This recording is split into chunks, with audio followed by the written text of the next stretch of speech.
conquer the night. If I can make it, if I try to draw the red light, I could run through the fire, I could conquer the night. If I can make it, if I try to draw the red, I could, I could, I could, I could, I could, I could run through the fire.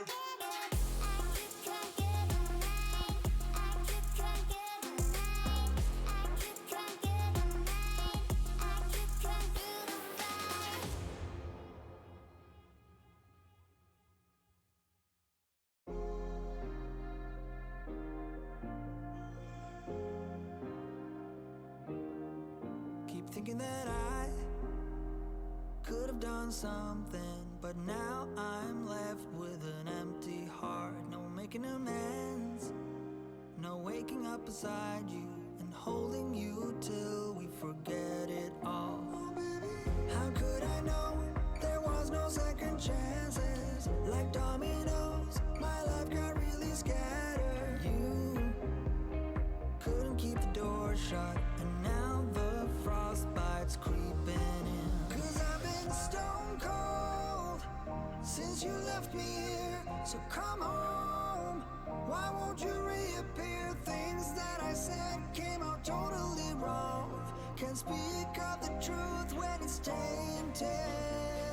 I fell into a big black hole.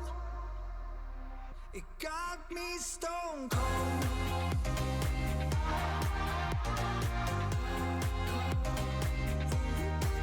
You got me stone cold. You got me stone cold.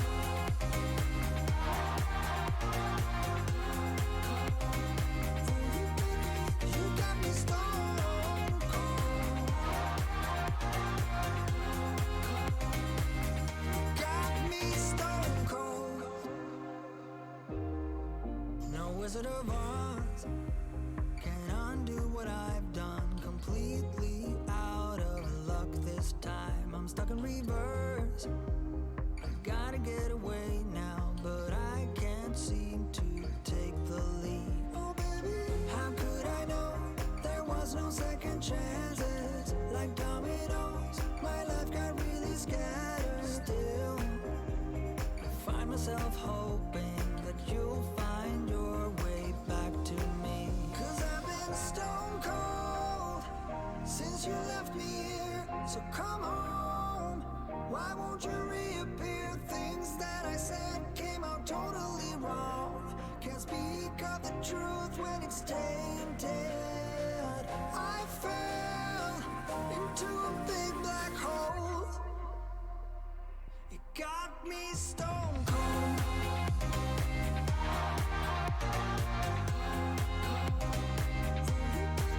You got me stone cold. You got me stone cold.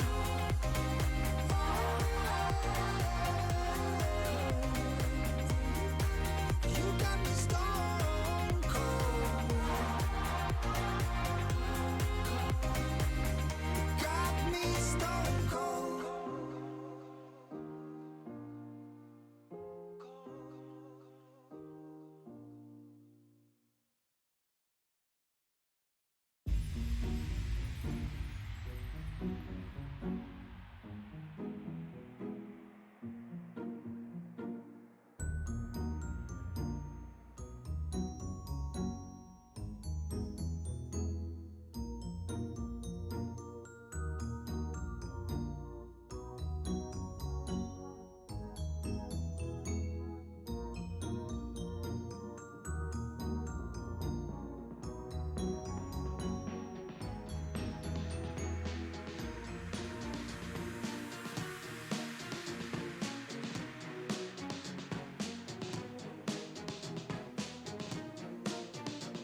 Hello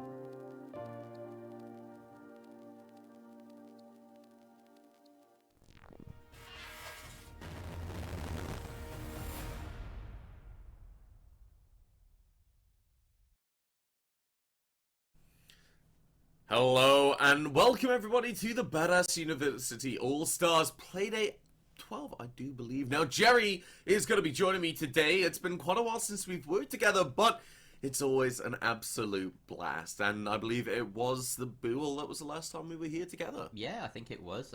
We make a habit of showing up on Bool and very little else, but it's a real pleasure to work with you when I can. And it's week 6, Playday 12, of course. With our like double day a week thing we got going over here. We got 2 matches today. We only had 2 yesterday because of one particular forfeit win that went the way of Sniper Monkeys. So they leapfrogged the Froggers in the standings, which was quite funny to me. But the remaining 2 matches should be able to come up on your screen fairly shortly, and those are the ones that we're going to be having a look at today. So first up, today we have Team Triton versus Coconut Cracked. You've got to say all 3 coconuts, otherwise a coconut will fall on your head. Yeah, it just doesn't count. And then the Princesses versus Lockdown Ludens. Now, let's have a look at that first matchup to begin with, because that's what we're starting with. Team Triton, they're a team that we sort of had pegged as possible favourites going into the season. They kept their logo, but not much else. It's a slightly different roster from the last season, and they were doing fairly well. But last week, everything turned on its head. They were top of the standings prior to Playday 5, and they ended in 5th place. It was a huge upset. And basically everyone beneath them just jumping ahead. And they, right now, they're sitting in 6th, but that's just by virtue of the fact that they haven't played this week. So they have a chance to force their way back into that top 4 with a victory here. But they have to overcome the Coconut Cracked. Yeah, and I feel like Coconut Crack, they're a team that has a lot of unrealized potential. Absolutely. I feel like they're very much in that Sniper Monkey kind of area with Sturksy and Quick Jam and the Hyde, where you look at this team and they on paper should be a lot stronger than they have been so far. Well, Coconut Crack, well, this is the real opportunity to put that win on the board. Really give you guys an actual tangible lead into moving up in the standings. Now, like you said, Triton, they haven't played yet. They're in that 6th place position. A lot of things can go right, but a lot of things can go wrong. And I think this team, you've got to bank on them being the favorites going into it. But the thing I love about Bill, Jerry, and we've said it a million times, you can't really count anybody out. There's a ton of teams with incredible players on them. So you look at Team Triton, you say, well, they're set to win it. But then you look at Coconut Cracked, you look at the players on that roster, and, well, it's just, you can't say that they're not going to win. And speaking of the rosters, let's bring them up very quickly so you see exactly who's going to be on your screens. Now, I know them, you know them, but some people may not. On the side of Team Triton, we have Replay, Octagon, Sardine, Matems, and Megere. This is why I said, I look at this, that is a scary lineup. Yeah. On the flip side, though, Coconuts, they've got a pretty damn solid setup as well. They really do. Dicta, Orca, James, Tulloch, and Boris all lining up. And the thing about Coconuts that makes me really not want to write them off today or any Playday is that, you know, they're sitting quite near the bottom, granted, with the 1 win under their belt, but every single one of their performances has been, like, really quite something. They haven't been trashed by any teams. They've always put up a fight. It's been very, very close margins, those results. I think their worst loss has been a 7-4. So that speaks for itself, really. They're always fighting for it. Triton, on the other hand, they've had a small period of sort of early dominance, and then they've fallen off a bit. So I don't quite know how to peg it. Really, I would say that Coconut Cracked, despite having that kind of run of losses, they're still the team in form going into this one. Yeah, they've been very consistent, and they've pushed almost all those victories, like you said, to overtime, if not a 7-4 loss. Now, Tulloch on there you're going to see them on the name of King Cairo in game, which is very interesting, actually. He's one of the production staff that works with Jerry in the league that you actually own, which is, it's always nice to see crossover episodes taking place. James, I think, is being subbed out at the moment. We'll have to get some confirmation on that, but it looks like James went drinking with the Exeter people, and there's only two outcomes, Jerry. It's either going to be he's playing, and he's probably a little less than sober, or they've got a sub in. I'm going to peg it on having a sub just for the fact that, do you really want to play with a playmate who's hammered? Most likely not. Yes, I kind of want to see what would happen if you tried to carry that one drunk teammate. But yeah, it definitely wouldn't do Coconuts any favors. And I think this is a matchup that, given their sort of recent run, they may be eyeing as a potential sort of turning point for their season. There's still a possibility that they make it towards that top four. I do believe it's really closing this gap now, but it is still mathematically possible, if I'm not mistaken. So yeah, I think James, whether he comes or not, he's going to be cheering them on. And yeah, if he's not here, then I suppose he's having a wonderful time.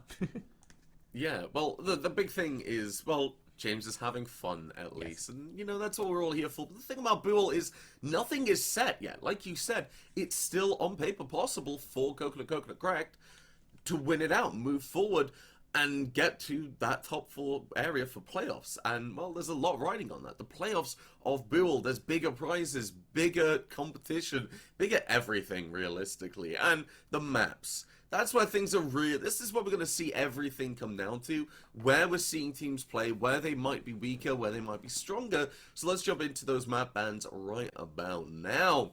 Taking a look at the first auto bans, we're going to see Clubhouse and Oregon. So Jerry, we're immediately not going to go to two of arguably the most common maps ever in Siege.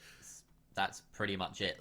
And Cafe. There we go. I was just about to say, will Cafe make its way through? But no, first three, bam, bam, bam. We are going to get something slightly off kilter here. Coastline being Coconut ban. So that leaves a fairly rare trio of, I believe, Villa, Consulate, and Chalet. So we're going to be treated to something right now, and let's see what those final two bans are. Chalet and Consulate. It's going to be Villa. I feel like Villa has encompassed about half of all of my dual casts so far this season. Don't know how it's worked out that way, but here we are.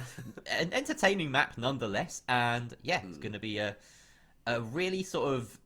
This is a very strategic map. I think it's one of the most strategic maps in the entire pool. You can't really play it fast and loose. There's very set ways of defending, despite the size and despite the ability to roam. It has a kind of regiment to it. Yeah, I feel like you're right in that certain sense, because there's a general playstyle there's a general approach on how to play it. And you can have roaming, you can have rushes, but overall it's got to come under that position. Now, we've seen defenses. Something I've really enjoyed seeing recently, Jerry, is Mirror not getting banned. And that's a very conscious choice with teams, because what they'll do is they'll sit over towards Aviator, they will open up one of those Study Aviator walls, right? And on the game side for Study, they will have a mirror window looking into Study and a mirror window looking into Aviator. Yeah. They'll just play behind that. Because when you think about how an Aviator game's push plays out 9 times out of 10, it's a master take. They take control of Trophy Statue, your roamers pull back, and then they go up the main stairs. But then it's a case of taking control of 19. And if you have a player bookshelf and your roamers have come back, you can actively contest it and cause a lot of pressure. Well, what opportunity does that leave the attackers, the Aviator side? That's where the mirror window comes in. The Study side is completely covered by this mirror window and by this player and bookshelf, so they've got to go into Aviator. Realistically, it's defenders just being able to give themselves the best position to win. Last time I saw this map was with Whippet, I believe it was yesterday, and we watched Emergence going up against... I can't remember the team off the top of my head. It's NA, so it probably isn't as important as you'd think. But it was a very close game, in my opinion. Aerial Arise, that was it, because they just kind of ran around and had some fun. But what we saw was a very, very dominant attacking from them. And in doing so, they really just shut down the defense. They were able to get aggressive, get these opening kills, and just roll on from that. I feel like Villa's a map where it was defender-sided, but not as much as the other maps like Clubhouse and Oregon. So as soon as that 20-second meta goes away, well, then it sort of balances out a little bit. The attackers, if they can get aggressive with a set game plan, they have a lot of opportunities to really take control of the momentum, take control of the round, and put some wins on the board. All right, well, we'll see if they can do that. Either team here on Villa as we set our way forward into the ban phase. I'm expecting a Thatcher ban, certainly. I think that's a safe bet. And then following on from that, it's entirely possible that on a map like Villa, you get something like a Jackal to deny the roam clear, or a Nomad. Nomad is very useful on this particular map, but more likely you're going to see someone like Hibana, who's probably the strongest attacker hard breacher right now. Nomad though is the one to come through. As I'm not going to call that a prediction. It's definitely a strong option, especially on a master clear. If you're going for that AVG push, you just put one air jab down on Astro Stairs, and suddenly you've got your backs covered. Remaining defender ban is going to be a Kaid. Oh, sorry, the first defender ban is going to be a Kaid. Very powerful denial operator. It's going to be removed from the game, and that makes clearing any sort of wall denial so much simpler, because you know that it's got to be floor level. And on a map like Villa, going beneath and shooting out bandit batteries or mute jammers is so much easier. Mirror is going to be that final ban. So all of that theory crafting we did just in that first period there, with how the mirrors windows work in study and that AVG hold and how strong they can be, well, it's not going to be a factor here. It's clearly, I mean, Team Triton just don't want it to be a part of. Sorry, Coconut Crack don't want it to be a part of the game. Right, I've been following the chat, and yes, James is playing, but I'm going to actually talk a little bit about that. With James playing, you've got to look at Coconut Cracked, and realize that they are playing with not only a drunk player, but also Orca. And Orca's a very, very aggressive player, both on attack and defense. She loves getting it going for kills, picking off these players. But then you've also got a player who is hammered and actually can't spell. Okay, hammered might be a strong word. I don't know how well they can hold their alcohol, but they're drunk, definitely. I think they're probably not going to be as aware. So giving themselves a freedom of movement like that Nomad ban on the defense, when we see the second half, it should be a lot more comfortable. But the setup they're seeing right now for Trophy Statue, Sardine has brought out that Ella shotgun and has decided to make footholds, make them with these castle barricades. I'm expecting this closet hold already. You're looking at these ADSs being stacked, and I'm almost convinced at this point. The biggest issue with this setup, though, is Sardine risks a lot. You can find some huge kills. You can even find what we call in the business, Jerry, as a certified steno moment. Yeah, Steno kind of made this spot his own with a ridiculous play in the ECS final from exactly where those frost mats sit. It was magnificent. It was just so silly, and I believe it was Pap who farmed all of the Twitter impressions off of it. So well played to him. That's where the real game's at. James, is he hard support? Is he just droning? No, okay. Sure. He is actually springing into action. He's going to get those Selma charges down at some point, actually make himself useful. And for our first attack, we're swinging in to that southern balcony, going for a full roam clear from the south side. They're going to be met with Replay as their first point of contact. Replay just sitting in gaming right now, trying to hold us the 1-eye. He's got the support of Octagon, who's playing a little bit further back than ideal to sort of offer support, but they have this maneuverability on the top floor. They haven't opened up Vault, so his options are somewhat limited to move back, and there we go. Replay will realize the situation he's in and give himself that rotation so that he can just weave in and out. Orca's holding this angle, expects the peak, and will be rewarded for it. Dicta taking a little bit of team damage there as she swings on out following Orca's first shots, but it's negligible, really. That's a good opening pick for the attackers of Team Triton, and that sets them in their stead for a good round. Yeah, you look at that, Dicta. Well, you've taken some damage, but you still found a kill. Overall, it's still in your favor. Because of this, Octagon, well, he's had to pull back. Simply said, we've lost control of this 90. I can't contest landing and 90, so I'm just going to play it safe. We have two huge choke points, which you can see on your map of that couches and a little box area. So that's what we're really going to take control of. Sardine has a big opportunity. With that hand, you could drop down for red stairs for a late round flank, and I wouldn't be surprised to see that. I'd actually be very excited. But right now, we're seeing Coconut Crack start to stall out a little bit. Maytums looking for a kill onto, I believe that is Dictor, but just not landing those shots as of right now. Orca and Dictor, they're ready. Now, with this Jackal, they're doing a little bit of this roam clearing. They're making sure that they don't have anything to worry about, and I really like this. The Zero Cams will move through into the statue area, shot out predictably, but now Cairo knows somebody's holding this angle, so you gotta think about it in... kind of... I don't know. Balancing terms. King Cairo able to find 2 kills on the entry, though. Balancing, well, putting it all the way in favor of Coconut Cracked. Sardine with that pistol now is going to have to try and stop a plank kill now with Maytums. And now they're taking up a very typical position. Player over towards that Astro area, tries to get the kill, but James is able to find a frag. Sardine on his own with this pistol. Well, he's all alone looking for that kill in Bathroom. Isn't able to land it just yet. And now the shield, his favor is going to be against him. Cairo being taken away. The reign of terror from the Scottish caster is over. But Sardine, he needs to go on one of his own, and the pre-fire shuts it down. Lucky Goods and Coconut Cracked will take this first round. Near flawless as well, only one player falling, and that was Cairo, who did a fantastic job getting that execute going by finding a brilliant couple of kills, just pushing straight into trophy. And that was certainly the wise move, because you could see the angle that Sardine at one point was holding from Master Bedroom towards that trophy door. Or sorry, the statue door. I get these sites mixed up so much, it's so bad. Towards the statue door. And that's a very difficult angle to contest if you're going to push through there as an attacker. It's especially difficult when you know that the defenders have that whole setup on the side of Closet, on the side of Master. Instead of walking into that kind of crossfire and attempting to take into ground that you don't quite understand, go for the slightly more known evil. Go into that nearer site, no chance of a crossfire, and, well, just send Cairo to do the dirty work. Look at that. First headshot, second headshot, boom. And the round is opened up pretty much one at that point. I also want to highlight the fact that James, they stuck him on flank holder. Very wise move, given the circumstances. Just let him hold an angle. Let him do, you know, the easy job. And, you know... Someone's got to do it. Yeah, as long as he maintains focus, which I suppose is a...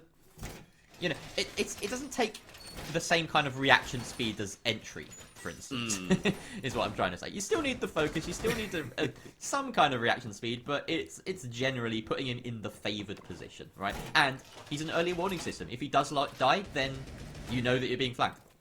Jerry, you're trying so hard to be kind, and that's one of the things I love about you, my man. It's very backhanded. Yeah, it is. AVG is where we're heading to, and now because we see this mirror ban, most importantly for Triton, well, we're seeing Sardine on that Valkyrie, and if there's one thing I know from playing with him on that Cardiff first team roster last year, don't go up against him on the Valkyrie. He was able to find a kill with just that pistol on the Ella last round. He was able to find the only kill, actually, in that last round on the team of the defending team. Right now, though, Octagon will be able to take away the Gemini. Realizes a lot of pressure is going to be coming his way. Wants to pull back. But Sardine, with these cameras, is going to have a lot of potential for these flank cams. And realistically, Octagon's going to have a lot of information supporting him. And there's no IQ in this lineup, Jerry. Because we've seen Echo just not being picked anymore, IQ isn't as much of a must-pick. So Valkyrie, she's seen a lot more banning. This time isn't going to be that case. And Octagon isn't going to fully retreat. In fact, he's going to have a bit of support coming up. Interesting to me that Dictor's sending herself through Closet alone. As the Yana, I feel like that's a massively sort of... It's a bit of a misstep in terms of utility investment, right? Because you want her paired with people to be able to send that Gemini forward, get the intel, and refrag. Solo clearing is not the best use of that utility, but as long as she stays alive for the late game, then she can get some value out of those frags and out of those Geminis. It really is just down to who's going to fall first here. I think so far Team Triton have done a good job of stalling out and not taking the engagements that they don't need to, but also Coconut have been a bit slow to gain this ground. Orca is trying to make up for some lost time by pushing towards 90. They perhaps have drones going that way, and it's forcing Sardine back into sight. And now Octagon is really the only roaming presence. You've got one top of main, and the rest are in sight. So Yana finally sending that hologram through will be shot out promptly by Sardine, who is being pinged out by the Jackal. But Dictor He's now just holding from red and expecting this flank from Jaeger. This could be key. Doesn't notice, doesn't hear the footsteps and looks away at the wrong moment. Oh, this could be so massive for Octagon if he manages to get this kill. Does catch the Yana looking the wrong way, and that is a good opening frag. With 40 seconds left, a huge blow to the attack of Coconut cracked. Yes, and he's going to get away scot-free, most importantly. Team Triton, they're going to pay in something else. That's that vault being opened up, and Matum's going to feel quite a bit of pressure from this 90 and vault area. But 30 seconds ticking down, this push is going to have to come through, and you're going to have to attack a full defending lineup to do it. All this Heartbreach being committed to that vault area, and Replay is going to catch James lacking. Utility has been used, but Orca's got to push through. Isn't going to be able to find a kill. Lucky Goods will, but Sardine's quick on the answer. Now it's all down to Lucky Goods on this statue door. What can you do realistically? You can find a couple of kills, but Sardine on the flank, he just doesn't miss. Team Triton able to win out the second round, slowing them down. That was the main part of this. Like you said, Coconut Crack, they took quite a bit of time to clear out this bottom floor and the top floor. And then, well, that was just painful with the Yana. Dictor, what can you do realistically in that position? It's just the way that siege timing goes. But a big problem that I want to say is what you said. That Yana could have sped a lot of things up if you coordinated and had somebody ready to follow up on it. If the Yana gets shot, somebody capitalizes upon it. And it's like, well, exactly what you saw. We saw Octagon spotting a Gemini, shooting it, just running away. There was no pressure on these roamers that could really be felt, in my opinion. Because the Jackal scans, they only put pressure on Sardine. You could have got Jackal down below to say, right, I've got to get the information just in case. Honestly, I'm going to be honest. I think the utility could have been used better. Coconut Cracked, if they want to pick up more rounds, they're going to need to do exactly that. Team tried to know, I want to see more. I want to see them being able to slow them down, play this roam game, and play their own game, most importantly.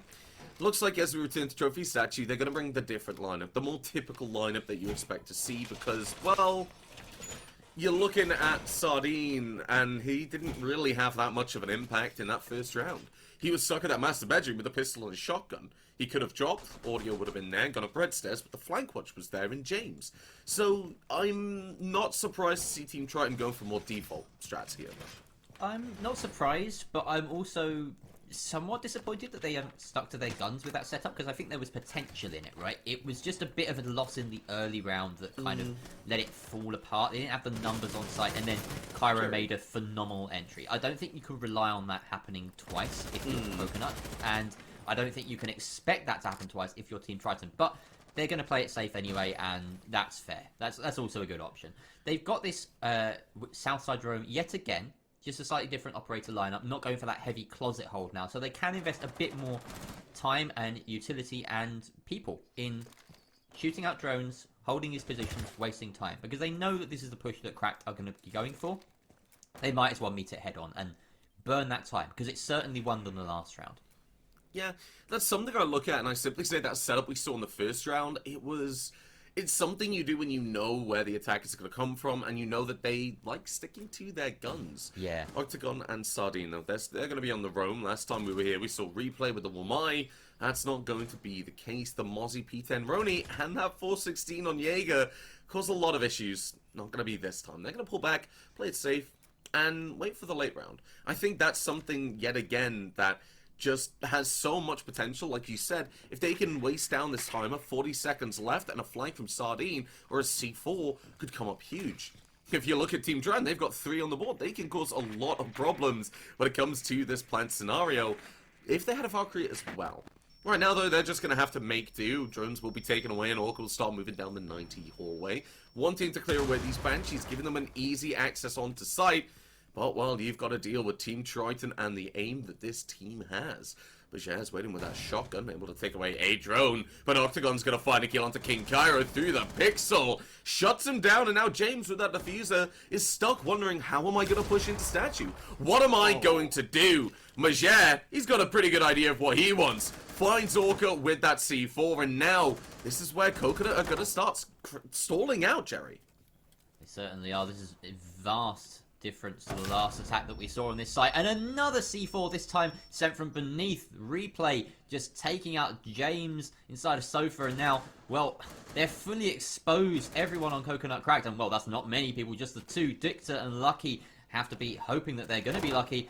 There's not much going for them right now. Claymore gets set in a 2 versus 5. They need to get a pick, but it's just not going their way as Sardine will play the bullet hole perfectly, take out Lucky Goods. Dicta left in a 1v5. He's just got to hide by Skull and wait for the timer to elapse. This is probably the best thing to do given the situation. Sardine is droning out for the defenders, and Dicta now has to fight for her life. 7 seconds left. This is purely stat padding at this point. Whipping out the pistol to try and go for some star points. Does take out the Mozzie with a hip-fire headshot, but that is the timer elapsed, and Team Triton will comfortably take round 3. Yeah, I feel Octagon and Sardine pull it back. That was huge from them. They just simply said, let's play it safe. Let's just not worry. We've got C4s. We're going to use them. That's exactly what happened. Octagon started things out, finding Kinkaro. He was that playmaker in the first round, so you're immediately nipping it in the bud. And then we're seeing Orca being taken down with a shock with a C4 from Majere. Another C4 will come through, and then it finds James. And you're looking at this attacking lineup, and you're thinking, what went wrong? Honestly, not that much when you look at it as what the team did poorly. It was just Team Triton. They played it goddamn well. Dining Room Kitchen, though. That's what they're going to be heading to. They're going to be bringing the typical lineup. 4 C4s on this one.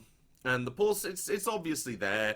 Coconut Crack, they're looking at it and they're saying, well, yeah, where else are they going to be? Living room? There's no point trying to hide it. Sardine with these Valkyrie cameras and the pulse. This is a recipe for disaster. Especially when you take into account the C4s. But the information in general for Octagon, who's most likely going to be up on that top floor. He can react off a lot of this. He can position himself just that little bit better, knowing, well, okay, there's going to be somebody in bathroom. There's going to be somebody in master bedroom. You're going to have to take one of these gunfights. And then he can work out in his brain which one does he want to go for. Master bedroom. Then you can try and get behind a bathroom player. They don't know what to do. Coconut Cracked. Something here just needed. They need to be the pace setters in this one. They need to get in, and before these C4s can be dealt with, stalling out is just going to get them killed. So, one thing I noticed from that setup, and from the spawns, and from the drones, is that Coconut Cracked, I thought that their lineup telegraphed a kind of, map control type thing. No.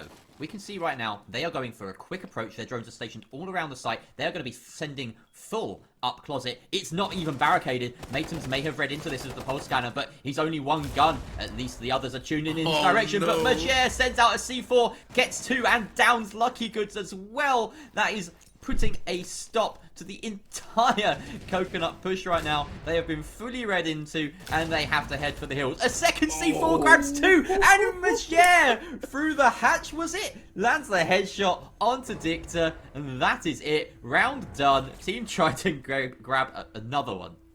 Yeah, that just was not fun. We saw the push coming up those pantry stairs. I'm very glad that you just said, Creedy, shut up and look at this. Yeah.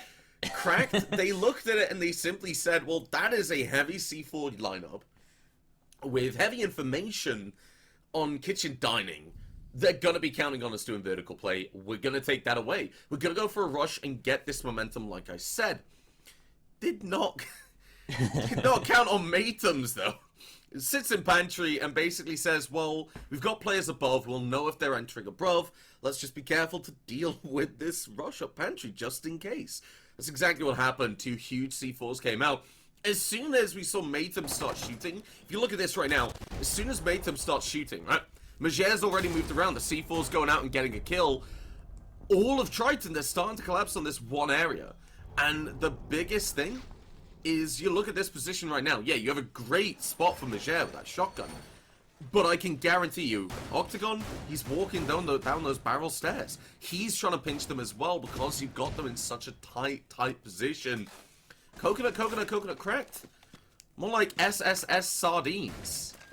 Yeah. Arguably one of the players who's really performing in this game as well. Yeah, they were basically crammed all into that tiny area. And you think it's a bit ironic, right? They saw all the C4s and thought, hey, if we go for a more direct push, we avoid the C4s from beneath that are so typical of Siege. It's the standard strat with C4s, but the other thing that C4s are very good at is killing lots of people in a tiny space.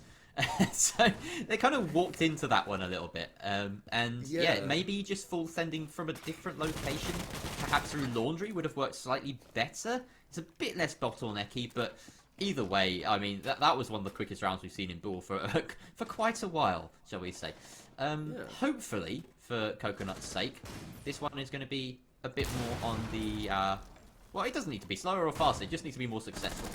What's going to be crucial is whether they find out if Sardine is down here on the bottom floor.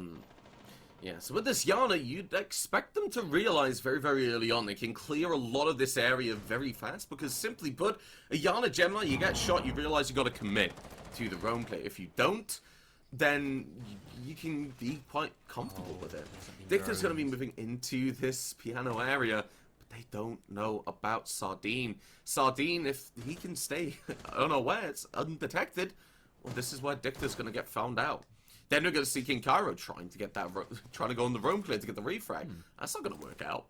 Right now, the Mute Jammer, that's going to be doing a ton of work. James is going to be trying to get this open, but Cairo's going to take some damage from Sardine. Now, Sardine simply got to play it safe, but the main stairs has moved into Coconut Crack's position. They have an opportunity to funnel out of that little Sardine area of study, where you're packed close together. Right now, King Cairo wants to use these frag grenades, wants to actually get the utility, does some damage to Maytums, and gets the utility off the wall. Right now, Sardine still down below, is looking for the kill, but isn't able to find it. Cairo's going to commit now, will be able to find that kill, and Cracked, they're finding the opening pick. This is one of the stronger points of this round, and yet again, it's Cairo leading us off at 3.14 KD. James able to go on the entry, finds one of their own, finds a second. Dicta's able to get Octagon, and now Majez at 1 versus 5. You have to split them apart, but you can't. Dicta shuts things out, and Coconut Cracked, they pick up another attacking round. They're not in the worst position you can be for an attack on Villa at this point. That was pretty nutty stuff from Coconuts. I want to... I like that. Really? I like that. Oh, I didn't even mean that. They just come out, like, naturally now. But, yeah, I've got to give props to King Cairo, right? He was doing double duty down there. That was amazing. Basically, not just locking down that Valkyrie, who, unfortunately for Sardine, missed opportunity there. As soon as he gave his position away, it was basically just a delay game. But King Cairo managed to not only keep Sardine locked in that tin, but also remove the utility on the bar wall, and that is so crucial. It's exactly what allowed James to just force his way in and get that swift double. Here we see that double in action. First of all, taking out the player in Vault, and then switching focus, player by the door, who doesn't even know he's there, and Dicta finding Octagon in the meantime. So very nice work from Dicta as well on this other side, getting a two-piece of their own. But Okay. that was just a very clean round. What can you say about a flawless round other than it was just beautiful? I'm going to try here, and I'm going to say, James, that was very nice game sense, and when I talk about aggression, in any cast that I talk about, there are two possible definitions for me. It's either aggression of you're quick peeking, you're swinging, you're taking every gunfight, and it's careless aggression. But then there's measured and calculated aggression, and that's what we saw from James. You find that first kill, you realize it's the game's room sight. There's gonna be somebody else. Let's get this first kill. Let's just keep on moving while I have the momentum and the initiative. Before they could call it out, before they know I'm here, that shotgun, we would have known if Triton knew he had pushed in. Simply put, because he would have been dead. Although, Trophy Statue, this is where the last round of this half will take place. I want to see this happen again from Coconut Cracked. But yeah, I'm kind of thinking I want to see an Astro, a Master Bedroom side push. It's doable, it's workable, and Triton, they have yet again committed over towards this Trophy Statue side with the Roam. They don't have that Ellis shotgun in that Master Bedroom. You can really be able to catch them apart if you can set this up nicely. You get a player on that Master window covering that wall, where Octagon is right now. You have a player over towards Astro, enter into bathroom, and start flooding through control of both. Think about your blue in Clubhouse. That's what Astro works as. It's that rotating potential that it offers. Coconut Crack, they need to take control of that if they want to take this round. It looks like they will be committing to the Master side. Is it going to work, though? That's what I need to know. I have high hopes, especially after seeing Orca take the initiative and get in underneath so quickly to clear out the mute jammer, denying the triple wall. That is essential for the success of this round. James holds actual gold dust in his pocket in the name of those Selma charges. And, well, Orca, after the early success of the round, going to be taken down, but at least Octagon is down in response. However, in a safe enough position to get res by Maton. So, the Jaeger will persist. And we're in a 5 versus 4. Perhaps utility in favor of the attackers, but certainly not man count right now. Yeah. Time. He's a little thing that always comes into the defense as well. I've never seen so many people in Astro in one in a single second. Everyone was in Astro for a second there. I think... Oh, James! The noise, that sound is just pain personified. And we weren't talking, so it just rang out and rang true. King Kairo's going to do a little bit of that as well, though. We'll find Octagon and even things out. James will get revived, but the big thing now is that's going to stall him out horribly. You see replays down on that roam, and all these players in Astro, they know that this is Gemini about to come through. The question is, how much information can Cairo get? How long before he gets taken down? The C4 won't find the kill, most importantly. So yet again, that utility, it's going to be favoring them a bit more. But Replay's going to take damage on the Astro stairs. You'd think he'd be able to get away with it, but King Cairo just can't fool that absolute hunk of a man. Will get the pre-fire, will do damage, but not find the kill. Now Astro's in control. Coconut Crack, they need to start flooding in and taking and putting pressure onto Trophy Statue. That's when Master Bedroom starts to push. Dicta's able to find a kill. Replay will find 2. Annoyed that they took damage, and Sardine's going to start taking this away for Team Triton. Dicta all on her own, has to push through, gets the pistol out, but doesn't get the kill. Team Triton will get a 4-2 half. And a very nicely played game from both teams, I've got to be honest. What Coconut Cracked have done so far, I've liked. But now they need to start nailing it down, getting these problem areas taken away. When you're stalling out, that can't happen. It probably won't happen as much on defense, but regardless, it can't. I'm puzzled by one thing in that round, and that is the lack of a hard breach onto the triple wall. That entire defensive setup could have been picked apart by a couple of nice sightlines opened up from Master Bedroom, and it just never happened, even though the utility was removed so early on in the round. I don't believe they got the chance to set down a second mute jammer or anything of that nature. Perhaps Replay was doing some incredible work and shooting out charges from beneath. I didn't quite catch it, but that's the only thing I think would be able to stop it. Ooh, Octagon played this position so nicely, though. Look at that. Landing the headshot onto Walker. And now, this is where he got downed. But very, very close to hitting that headshot. Right, Jerry. Yes. I'm going to take this opportunity to... Because he can't argue back, and me and Octagon, until I graduate, we're in the same university. Yeah. I taught him that first kill. I taught him that angle. Ooh. Yeah. Well, give yourself a pat on the back. It's what I do with Vabs and Yukin too on the Newell team. It's like, yeah, I got him into C, so I take credit for all the good stuff he does, simply put. You gotta do it, yeah. It has to be done, you know? It's like... Jerry, it's like if you got me into casting, and then I suddenly start casting SI, you'd ride that wave, wouldn't you? You'd be like, yeah, I taught this guy how to cast. I have to, I think the closest thing I can think of is, having to actually credit Whippet every time I use Alda singing as a No. thing. Just don't. Just steal it. It's fine. No, it feels wrong. You have to say it's Whippets. That is just the way. Or at least mention him subtly, as my Irish friend would like to say. I bet you Harvard reference it as well. Oh, no, I'm all about the, what's the other one? Chicago referencing. Ooh, Jerry, we're going to have some words after this cast, but right now Team Triton have got some words of their own, don't they? Do they? Yes, they're going to start moving in, taking control, and they're going to start walking through. We have a lot of fun here, and that's mainly what it's all about. Seeing some really good players going up against each other, and speaking of two really good players, Octagon and Sardine, the two that I naturally want to look out for because I've played with them. They're going to be making an entrance and clearing out this utility, and Lucky Goods is going to realize that Dicta and the Capcan are now on this roam. They have the potential to come up that Astro stairs, shut down a lot of pressure, and with Team Triton not able to bring a Nomad, well, suddenly it gets you thinking, Jerry. What can we have other than a frag grenade nearly killing Orca, who's just backing up? It really does make you scratch your noggin and think, what could possibly be this round?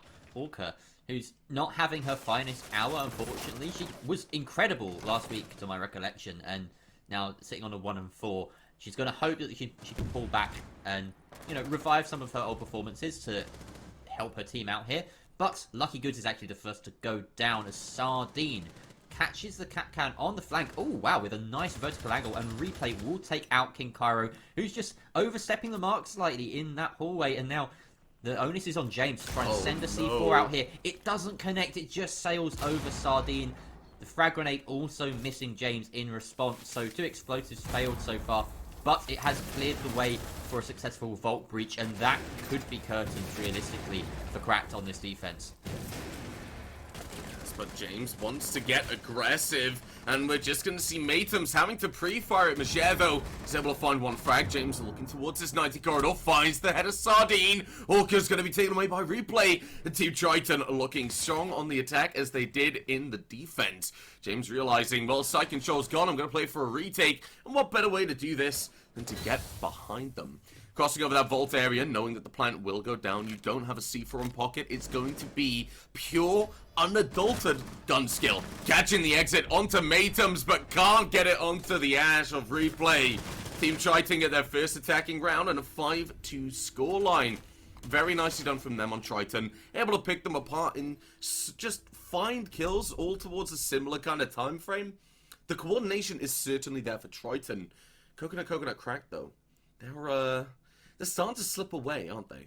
Yeah, it's looking shaky. This is kind of the Team Triton we expected towards the start of the season. They're fairly dominant right now. Grabbing the first attacking round is huge right here. In the sort of flow of Villa, you expect to come out with a bit of an advantage after your defensive half, but taking hold of AVG on your first attempt, getting 3 rounds between yourself and your opponents is massive. They're 2 away now from securing the map, and they're going to move on to, well, sorry, the defenders of Coconut Cracked have decided we're going to move sites. Trophy Statuary is next up after that failed defense. Let's have a look at some of these replays. So, well, James was in a decent situation here in the 2 versus 5. Getting that kill there was so key, but Replay, even more importantly, reacting quickly to that frag. If that goes down to a 1 versus 2, it is so winnable for James, inebriated or not. And you've got, that's a really nice foul cam, very well hidden amongst the propery. But if you'll excuse me, I believe I have something to say. Oh no, it's Orca, not Sardine. I can't say I thought. Oh, you're going to say that you talk. Nearly, it's nearly had it. A chain of teaching going around. Every day is a school day when you're playing Siege. God, you really are a teacher, aren't you, Jerry? Oh. Only for like 10 more weeks. And then it's all back to Siege, and Orca. Then it's back to scary freelancing. Orca, she's going to be here with her own kind of scary play. She's going to be ready to try and get a spawn peak. Pretty much textbook for her when you look at her, but the scoreline hasn't really been reflecting it. A bit of a Season 1 Orca. I saw nobody spawned over towards that ruins. But no, that's perfectly fine. Nothing gained, nothing lost. That's perfectly fine. Over towards Trophy Statue, that's where they're going to want to open up. I think Coconut Crack, they've realized Aviator Games, it didn't work out for them. They want to try something else, they want to try something new, and they have not got this actual closet hold. They do have Valkyrie cameras, like we saw in that little pot, so King Cairo has the information to play off. C4s can go through that hole in the top of the floor, and King Cairo's not going to spot the player on Astro, and the player on Astro is not going to spot him. That's a questionable one, but, you know, like with the spawn peak, nothing gained, nothing lost. Team Triton, though, they have control of this master bedroom and closet. They're going to try and deal with the utility and get this wall open, something Coconut Crack just didn't do. Orca, however, is going to try and get away from this frag grenade, try and take a gunfight, as James just comes and fills in the gaps. Another frag grenade is going to be needed. Wow. Oh, ho, ho! Money! All the utility, and James to boot as well. That wall's gonna get opened up. The pressure in bathroom, it's gonna follow. But King Cairo's gonna be the one applying it. Trying to find a shot onto Octagon. Orca's gonna find Sardine. This is where Triton, this is where you're gonna stall them out if you're coconut cracked. But they have got that vertical play down below. Orca will drop as well, trying to get the C4 off. I don't think she knows about replay. Octagon and Megere will find a kill each. The timing of that drop as well has left Lucky Goods so alone. In fact, sorry, the Valkyrie's already gone down. Dicta's getting very aggressive in Master to try and find a way back in. Lucky Goods finds one as well, but Matum just catches Dicta out, and now it's all on the Cat Can. Impact in hand, the back is turned to the main stairs, actually reacts to the Ash and puts her down, and now a 1 versus 2 is totally winnable. Matum's and Octagon on lower HP. Matum's deciding to set the diffuser down, but Octagon just watching into box. Finds Lucky Goods. Unfortunate timing and movement there from the Cat Can. Perhaps not as well played as it could have been, but that is a round gained for Triton, and they've already made it to match point. Jerry, honestly, in that last round, I wouldn't have wanted to be anywhere else if I was Lucky Goods, because you saw that positioning, you were able to deal with the Ash, and yes, you've been cooled down. So, as soon as that Ash is dead, you don't want to pull back to 90, because you can't get into that connector area again once you're out of there, and you've been called out. You're going to have somebody watching it, and that was Octagon. The position you were in, though, with the plan going down from Matum's, you could deal with these one-on-one engagements in a 2 versus 1 because one of them's trying to get the plant down. That was a huge opportunity that Lucky Goods, I don't think, realized the gravity of and decided to try and play around for it. If we take a look at some replays, we'll see right now where things start to fall apart. We saw a couple of kills going in favor, but look at Lucky Goods right now. This position, you're seeing a player over towards that Astro and a player over towards Master Bedroom. Now, I'm assuming these Valk cameras are still up, providing the information. So you take the gunfight with Astro first. You take that position, you deal with that player, and suddenly you don't have to worry about it. You look over towards the planter and you swing on them. Time is ticking down, you deal with it. Just micro positioning at the end of the day, though. Coconut crack. They feel like it wasn't as sweepy as it looked. You know, it felt a lot less deserved for them. So they're probably going there again, simply to say, well, we can win it. That was a lot closer than we expected it to be, so let's try it again.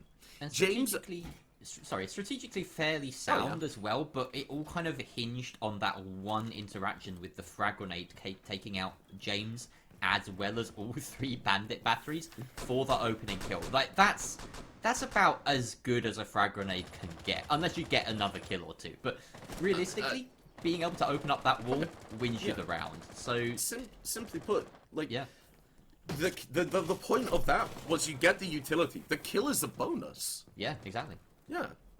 And I think that James is right to try it again. They've still got this triple wall bandit batteried, and you can actively trick that. It is nice. It's a good option, especially with Kaid off the board. But once again, Triton have just forced their way into Master Bedroom within the first minute. This is swift ground gained by them. So they do have time to try and drone out beneath, get into position to clear those batteries from below. King Cairo is sending out a C4 just a little bit too early there. Octagon not quite advanced enough to take any sort of damage. In fact, manages to shoot it out, and now it's just a straight up gunfight here. But King Cairo going prone. Unless there's knowledge on this, Octagon may swing it poorly. Taking some good pre-fires. Orca beneath right now. Going to come head-to-head with MJR, who is trying to do that work with the sidearm shotgun to clear out the utility. This is an important engagement on both fronts here. This top floor push between the Astro and bathroom player, and the downstairs clear from the Jackal. I really want to see if Megere manages to get this. Does have basically no one with him, and Orca seems to be advancing from beneath. Also has a C4 ready to send out. Doesn't catch one, and Megere finds Orca. So a big bit of trade worth there. Dicta goes down from the push from Sardine, and this is all going Triton's way right now. Yes, we're looking at King Cairo, though. He has something to say about it, but Sardine immediately has an answer of his own. Now 2 players down in Astro stairs. The push is going to be explosive when it comes through. Cairo and Astro, we talked about this being a crucial position, and in the 2 versus 4, it is now more than ever. This push coming through, you have eyes onto that split area, the bathroom, and the stairs, and you know this push is coming through. You don't have a C4 ready. The gunfight's gonna have to be it. Replay's gonna win it out, though, and Lucky Goods back in the 1 versus 4 has to try and make something happen. We'll be able to find Replay yet again, but just can't find matems. Team Triton will slow things down and shut it all down. Coconut cracked? Only gonna pick up 2 rounds. Their worst defeat on paper so far, actually, Jerry, if I'm not mistaken. It is. And most importantly for Team Triton, a good amount of points to put them back towards that top spot. Certainly, hope is still there to reach those playoffs for Triton. Let's just call it a bit of a mid-season hiccup, those 2 losses that they sustained, because that is a real bounce back. 7-2 on Villa is a statement. Even if it's against a team that has been struggling for results, Coconut cracked. Like we said, they've put up a good fight against pretty much every single team that they've come up against. But Triton really brought the money home. And this is their second 7-2 win on Villa this season. The first against Minutemen, who have the wooden spoon at the moment, which is, you know, perhaps not a fair measure of how well Triton are doing on this map. Here, they proved that they can really make the difference when it comes to Villa. I would be very scared to take them here if it comes to a best of 3. Yeah, I feel like that's a very nice way to look at it. And I do want to talk a little bit about how the mental as well, because you said we've seen Team Triton start to struggle just a little bit. So being able to win that game out, and when the rounds are a lot closer than the overall scoreline says, because we did see some really good moments coming out from Coconut Cracked. Well, simply put, that's only going to propel Team Triton's mental further. They'll say, okay, that was a close game. We can do better, and we won it. So let's just keep riding upon this. You know, let's get to the VOD review. Let's get scrims booked. Let's do everything we can to keep pushing our numbers up. Now, Jerry, we do still have one more game. We're only halfway through the night. And this next one, I think, is kind of the headline match for a lot of people of the day. Because, well, we've got Lockdown Ludens. They're going to be going up against the Princesses. And it's only going to be an absolute barn burner based on both teams' performances so far. Lockdown Ludens, the only team to remain as a core from Season 1. The only untouched team, actually. Every single team has had a change in some way or another. They've just come back and said, yeah, we'll win it. And they've been looking good doing so. Yeah, they've taken on that Lockdown Ludens moniker with quite some pride as well, competing elsewhere. And the most exciting thing for me about this match that's about to happen, Princesses and Lockdown Ludens, by the end of it, we may have a new top team for the end of the play day. Either one of them could go top as a result. If they get a clean regulation win, then they're going to sit on 14 points. If not, then it could be an interesting sort of three-way tie determined by a little mini-league at the top. Depends how the points pan out. We could end the day potentially with 4 teams on 13 points at the very top. That would be really spicy. But, well, that game, Triton versus Coconut, perhaps a little asterisk over Coconut's loss there. James, you know, maybe not playing to the best of his ability, who knows. But we'll get him next time. Yeah, we'll get him next time. So, yeah, there's going to be a very short break now, but do come back in a little while. Go grab yourself a snack and a beverage. Maybe not as many as James has had. And we'll be back with Ludens versus Princesses in a few minutes. Don't go away.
Triton managing to best Coconut cracked earlier, set us off for a brilliant start to today, and we've got a brilliant end on our way. Ludens versus Princesses is coming, and I'm Jerry the Music Man. I'm joined by McCready, and it's been a wonderful day so far. I hope it gets better and better. McCready, how are you feeling?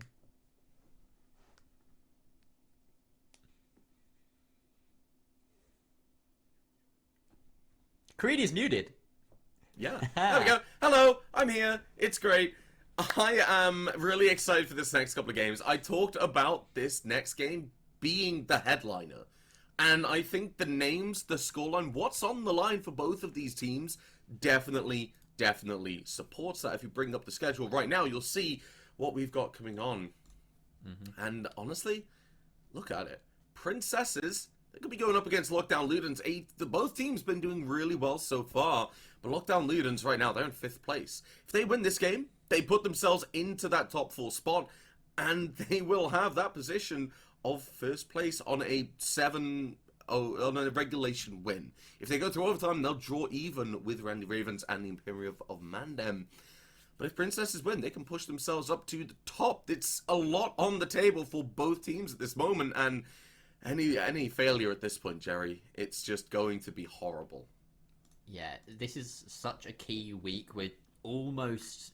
Basically, this is the sort of 2/3 point, and we were looking at the fixtures left for these teams, and the Princesses, they've got a relatively easy run against sort of lower ranked sides, and if they can secure this win, then that is going to be huge for them, because they can almost guarantee that they'll, if they continue in this kind of form, push their way onto playoffs. Lockdown Ludens, I'm having a look at their sort of run right now, and they've got a slightly tougher run against some more middle of the table sides. So it's just massive for both of them. Like we said before the break, at the end of the day, we could end up with 4 teams all on 13 points. I haven't done the maths yet because it's crazy. You have to do a whole kind of mini league thing to work out who's going to be on top. But I'll try and we'll see if we can get that done behind the scenes while we're going on. It'd be nice. I'm sure it's a little project for Brad to maybe work out, or observe, or anyone who wants to take that on.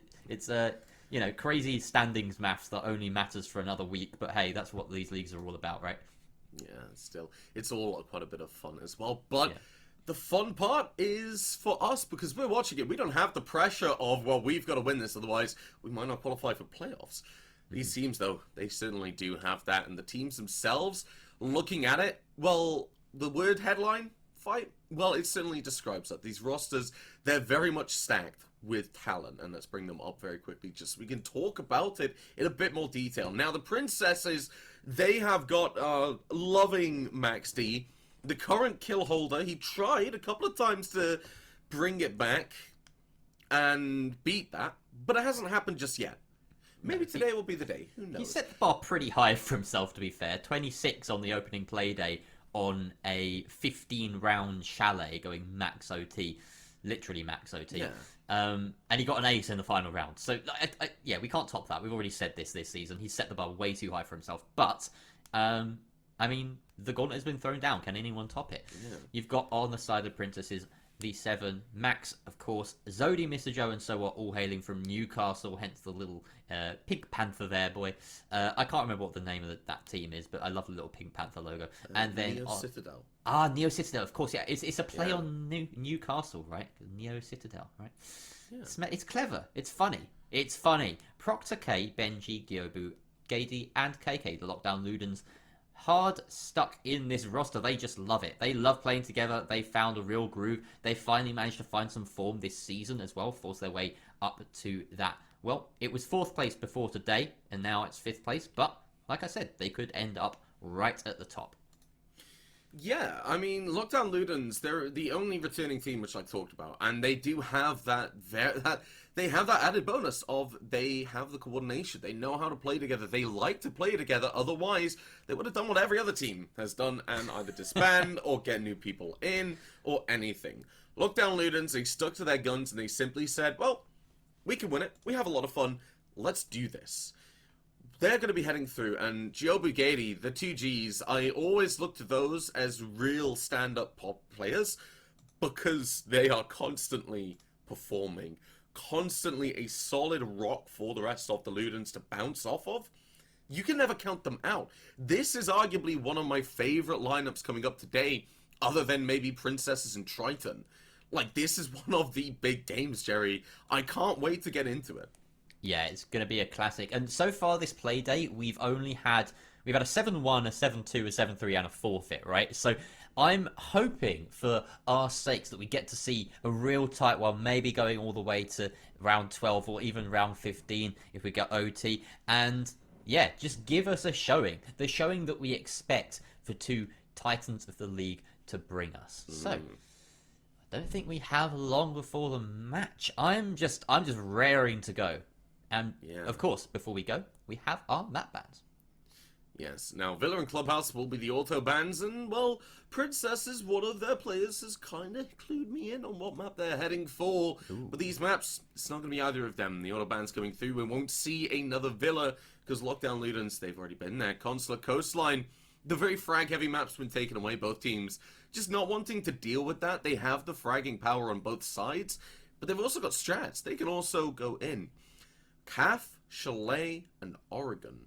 They're going to be remaining at the moment. The next two bans will definitely just point out that Oregon is going to be coming through. Princesses being given the option between CAF and Oregon. Well, Oregon's the way they wanted it to go.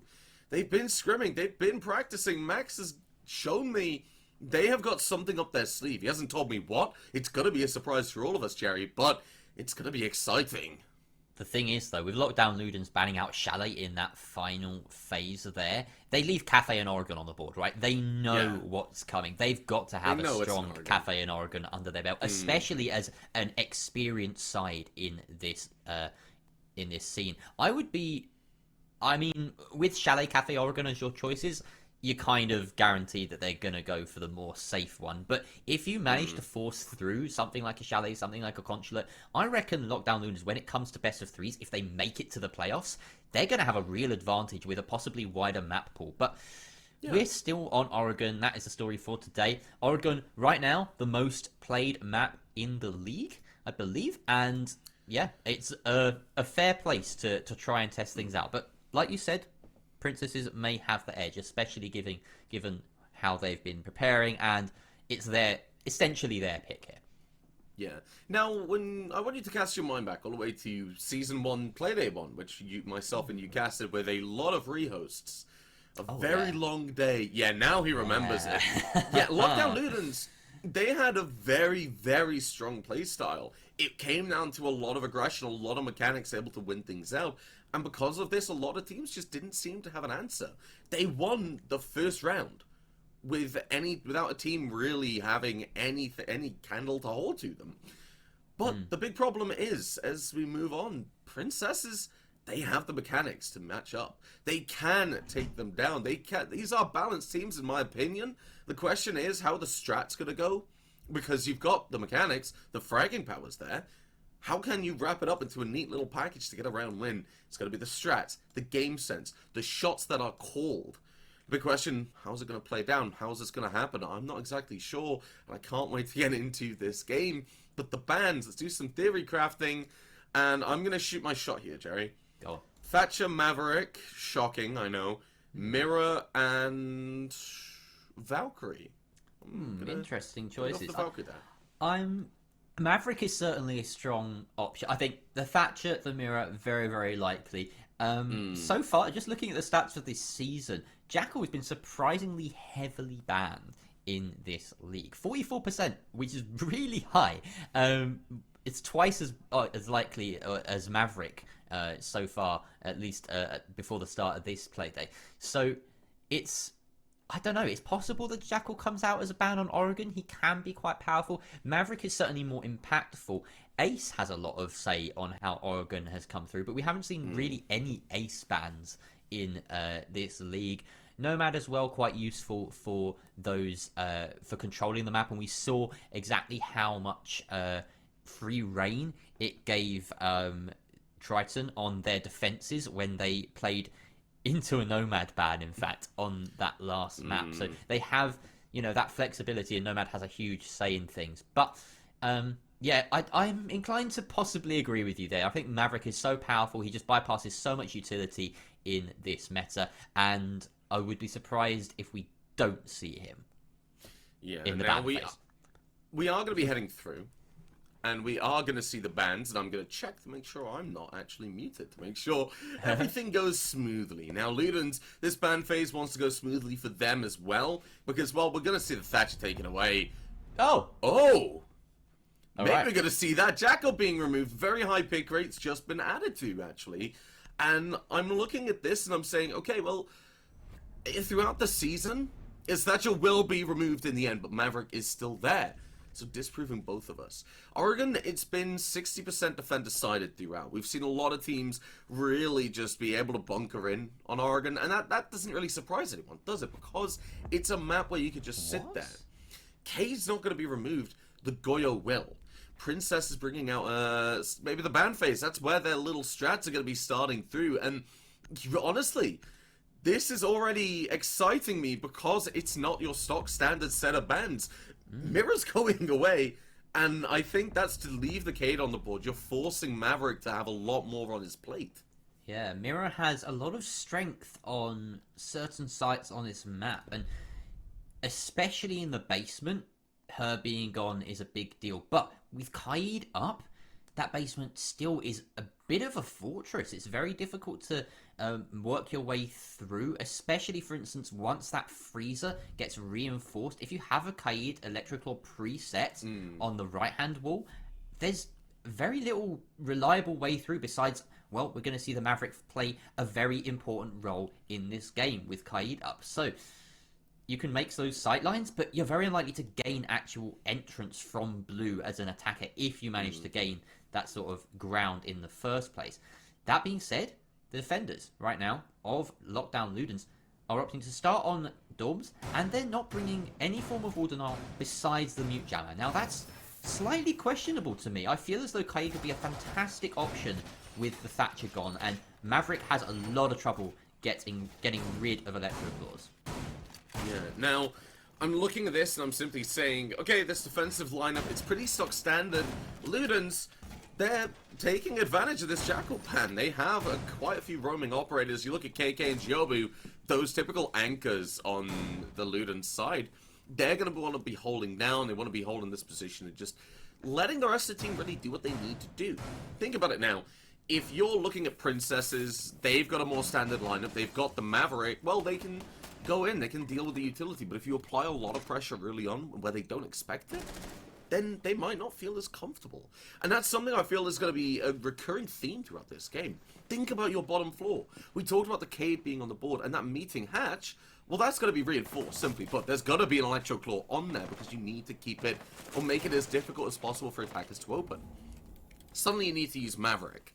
That opens up to an attic roam. Very, very aggressive play from Romas can shut it down, and that's what Luden's used to. Right now in Master Bedroom, they have got that Malusi, Banshee, and a couple of ADSs. And they don't have a Goyo Shield to back up, which when my team actually ran this sort of strat, that's what we'd be running. We'd hold a very, very difficult strat, a very, very difficult position for people to clear out. The ADSs, though, they will start to get burnt out, and Proctor will give it a nice little go. Will tag up Mr. Joe a little bit, but doesn't land the shots. Knows the player on Repel is going to want to get that kill. But right now, Proctor, you're not in a great spot. You're going to be looking for this opening kill, but it's just not there at the moment. Another important thing I need to point out right now is that thanks to Sturksuit's ratio, Max P is currently on the Sophia. A wonderful name, absolutely. But back at the most important part, the attic has actually been opened up. Now, Ludens are aware of this. They have that alibi ready. They have mute jammers. They have utility nearby, and Proctor somehow is able to pull back. Yeah, but most importantly, that Master Bedroom will still remain shut. There's no one going in right now to clear the utility. As I say that, Mr. Joe finally gets that mute jammer rid of. And if that had been an Electroclaw, it might have been a lot harder. Just say it. Mr. V now has free reign with these Selma charges to try and open up this angle and get this dual push going. Very quick round being made on the other side of the map. And they have attic control as an attack. Right now, still a 5v5. A little bit of damage here and there, but Proctor has managed to somehow escape that really dicey situation in the early round. He's now playing a prone angle without the protection of a shield, however, right by this kid's doorway. Benji beneath with a C4, lurking, waiting to deny the default plant, and everyone else just stationed playing for refrags. He has the vertical holes, but Gady will be the one to open the floodgates here. Immediate trade, though, from Mr. Joe as KK goes down. These vertical holes just not working out for Benji, rather. The fuser has been dropped, so what is on the kid's rappel, and that could be huge. Benji does find Max P, shutting down a key fragger on the defense, but back and forth we go. Suddenly it's a 2 versus 2, and the attackers have the position to go for a default plant, but the down comes through from the alibi, and Giobu will secure Zodi. A great rebut there from Ludens as they hold firm inside of the site. It all came down to that final minute or so in a 5 versus 5, but they just won it out.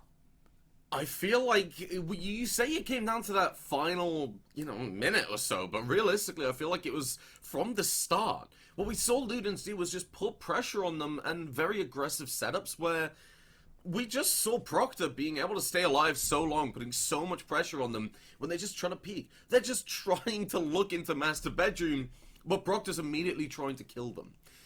Proctor doesn't get a kill, no, that's fine.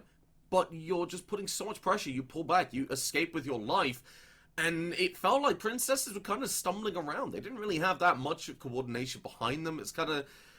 They lost that opening kill, and they found a refrag, sure, but it very much felt like staggered pushes coming through. The coordination just wasn't there, whereas Ludens, this is what they expected. There is a bit of beauty in their disorder. You know what I mean? It's the same, order and disorder. They have a plan in the madness, and that's exactly what they played off. They simply... They pushed Princesses into awkward positions and took advantage of it with their mechanics. That's something they've done very, very well, which is why I do believe they very much deserve their spot as the only Season 1 and Season 2 team to be untouched by roster changes. Bottom floor is where we're going to be heading to, and we're not going to see that Cade on the board yet. Ludens very much opting more for the aggressive roam and the fragging than they might actually need the strats, because... Look at it, Ludens, they're trying to deal with the Maverick. They're making sure the Princesses need to bring it because that Cade is on the board and they don't know if it's a 6-pick or not. But, most importantly, the Ludens. They're getting kills. They're putting pressure on before the Maverick has the opportunity to be a problem. Speaking of a problem, though, the Maverick isn't going to be one. Max P will be with the first kill onto the Malusi, taking away Benji. The rest of the Ludens defense are very much aware now. They're not going to be caught in the back, but Max P's already found that opening frag. This could be a huge start, especially in the map control, and when you look at that freezer hatch. Yeah, it's soft. And, well, I mean... Ludens just suffering from extending into kitchen, but without any sort of intel on that dining room area. There's no default cam in that location, so until Max got in range of that default under 90 by the white stairs, there was really no chance of him being spotted out, and he just caught Benji with his pants around his ankles, as our good friend Tudors likes to say. This freezer push is looking quite good. They've already got the opening frag. They have both hatches successfully open with absolutely no stress at all. Because those were being left soft for a quick retreat by the defense, and it's turned against them right now. They need to play for a couple of refrags here, or sorry, not refrags, retakes here on the defense, looking to maybe gain control of meeting. Proctor's being forced back out of freezer by the droning of Max P, but this is just so quick from Princesses. The vultures are circling right now for Ludens on this defense as the breaches are beginning to get opened up. Now we have Max P in the freezer, almost toe-to-toe with KK, but Giobi is going to be the one to find that kill, meaning KK holds his position. Zodi doesn't really know where the Legion is. The push can be shut down very easily, but the smoke canisters, well, they're going to be the things to start that off. Proctor holding this long angle has the potential, but these smoke canisters, they're just going to make life worse and worse for the attackers wasting that time. 4 versus 4, the Princesses, they don't really have time to rotate around and coordinate a different push to deal with a whole different set of utility. So here it is, the push comes through, Mr. V will be taken down, Proctor's able to find a kill as KK gets a second, and Proctor's able to find another. So what will be taken down, and Ludens, they're finding kills in just some horrible choke points. Freezer killing 2, and that laundry area killing another 2. Big things coming out from Ludens. They're playing a game that they want to. They're losing that opening player, but they're pulling back, and they have these crossfires that Princesses need to walk into. And the way that they're playing it, they're fully committed to the gunfights. And you can see in the way that they're taking them, they understand the pressure. If they're going to be swinging, and if they're going to be going for a kill, they need to appreciate the fact that if they lose it, they can open up the round for the attackers. Luckily, though, for Ludens, that wasn't the case. They were able to pick off that ace very early on, and then they found answer after answer. Princesses with nothing. But now they're going to need to find something. And this is the site to do it. The kitchen dining site. There's no thermite on the board, but, well, the commitment to utility denial hasn't really been there from Ludens. So I don't really think you need to deal with that sweet little spot on thermite. Realistically, you just need to get the breach open and start winning your gunfights. Princesses, very much lacking in the fragging department. 4 kills as a team. Yeah, it's not looking good for them, especially with that opening kill that they got in that round. I expected slightly better from them coming into the push, but I think losing Mr. V, surprisingly, was much more costly than it seemed. He did manage to get the wall open before he died on that ace, but we didn't see smokes come out. And when you're walking into effectively a crossfire, you need to reduce some of those lines of sight, and smokes are fantastic at doing that. Really, Proctor and I believe it was Gady, wasn't it, on the Legion, perhaps, I'm maybe misremembering. KK on the Legion, were able to just hold their positions, and they didn't go punished. They watched their angles and grabbed 2 kills apiece after that opening pick back onto... Oh, no. After the opening pick back onto the ace. Oh dear, Mr. V. That is... I mean, I know I was just saying it's unfortunate that you died, but that's really gotta hurt. Now, knowing that you've taken out one of your hard breaches, at least you have some redundancy in place, and at least Max P has managed to even out the difference, taking out Gady. Yes, being able to find that alibi, realistically, you look at that, simply say, okay, well, there's a trade, there's something, but yeah, Ludens right now, they seem to be in the mental driving seat as well as the actual pace of the game. We're seeing Princesses seeming sloppy and a bit uncertain, which is something we don't really see off of them. Right now, though, this is the big opportunity to change things. They have control of White Stairs and the mini tower, so the vertical play from Max P will come through. Now they need to push up the shower player.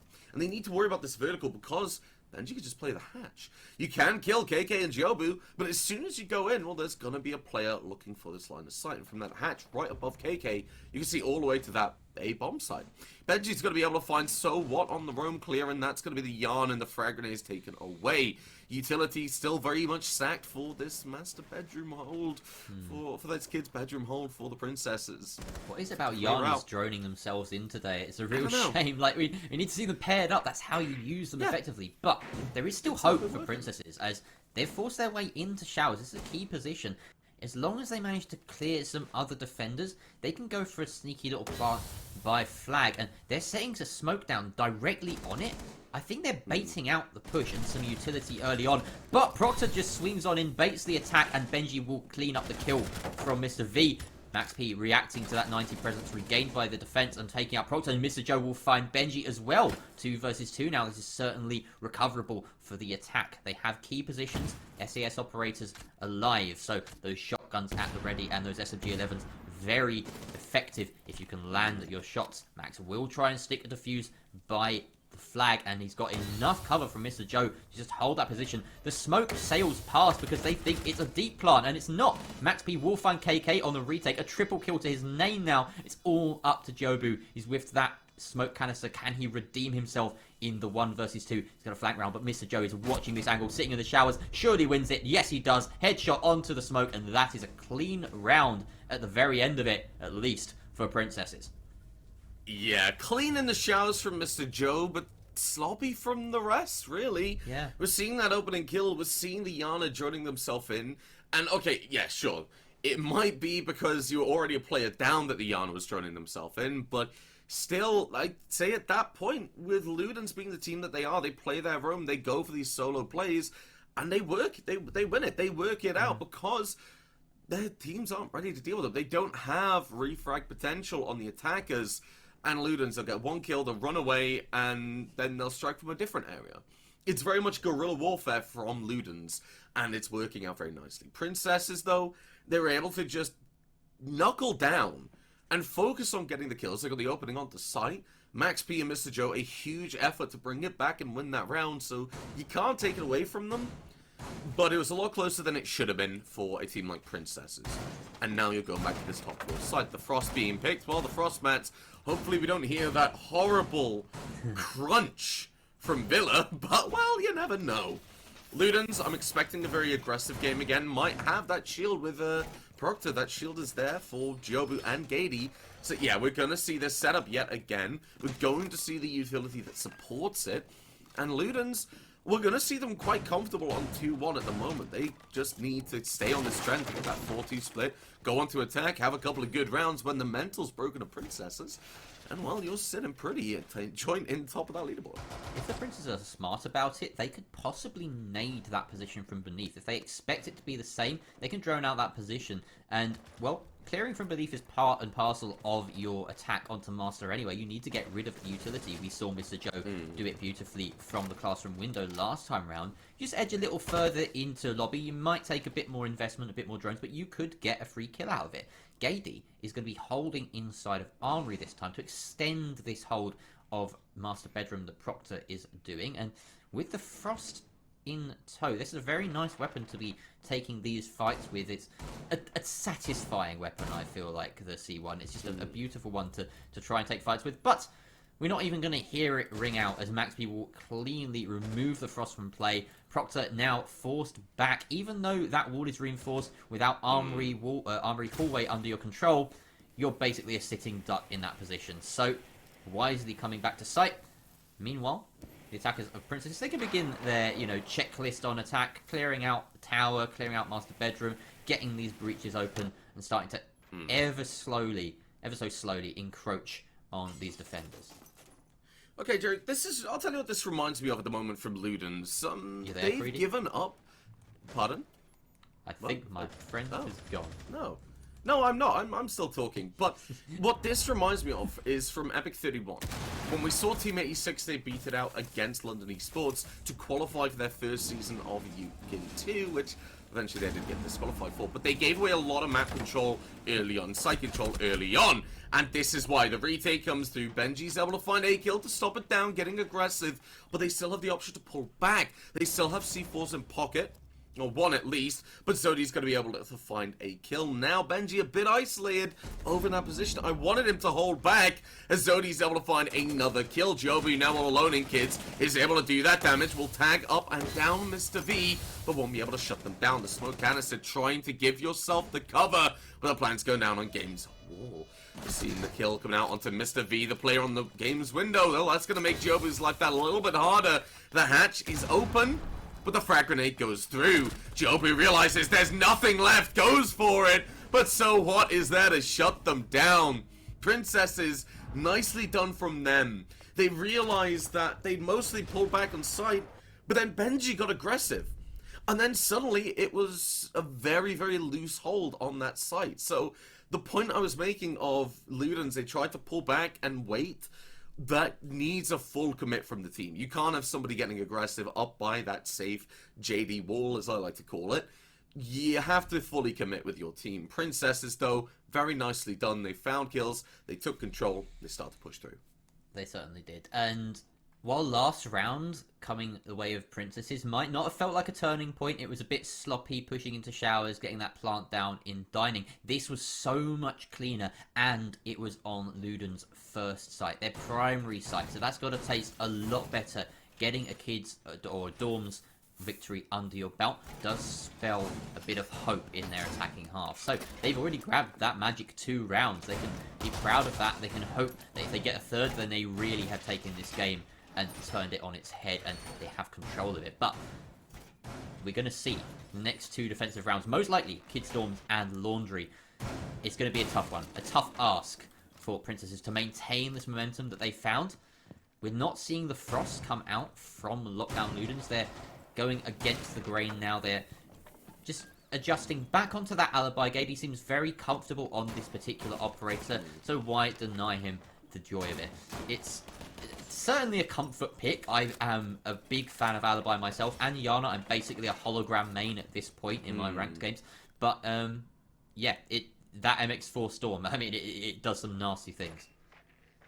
Yeah, it's not typically my operator go-to, but there is a lot of viability behind it because it obstructs sightlines, and that's a big thing realistically, because you know, everyone, when Alibi came out as an operator, a lot of people would stand, they try and do the trick, the Alibi trick, but it just doesn't work realistically, because there's little telltale signs, and if you play the game long enough, you just kind of instinctively know something's wrong or not. Right now though, Max P, something Ludens should be recognizing as something is wrong. That armory cam's already taken away. The pressure's already being applied. The setup in Master Bedroom, it's not going to matter. Proctor's pulled off. There's nobody there to deal with it, and the Frost isn't there, obviously. But now Max P's got a lot of control. Benji can try and get aggressive, but he's in a position where if you swing, you die. But if they peek you, they'll die. Right now, you're just looking to hold back and play it safe. The utility will be taken off of this closet wall, and now Benji has to prioritize. Do we pull a play around to deal with this push? Oh no, you're just going to go in the swing. Max P is going to be taken down as Benji's going to be removed. Is going to remove, so what? Now Benji will be removed by the ace, and the Maverick is off the board. The utility of those Selma charges is gone. Princess has very few options in a 3 versus 4.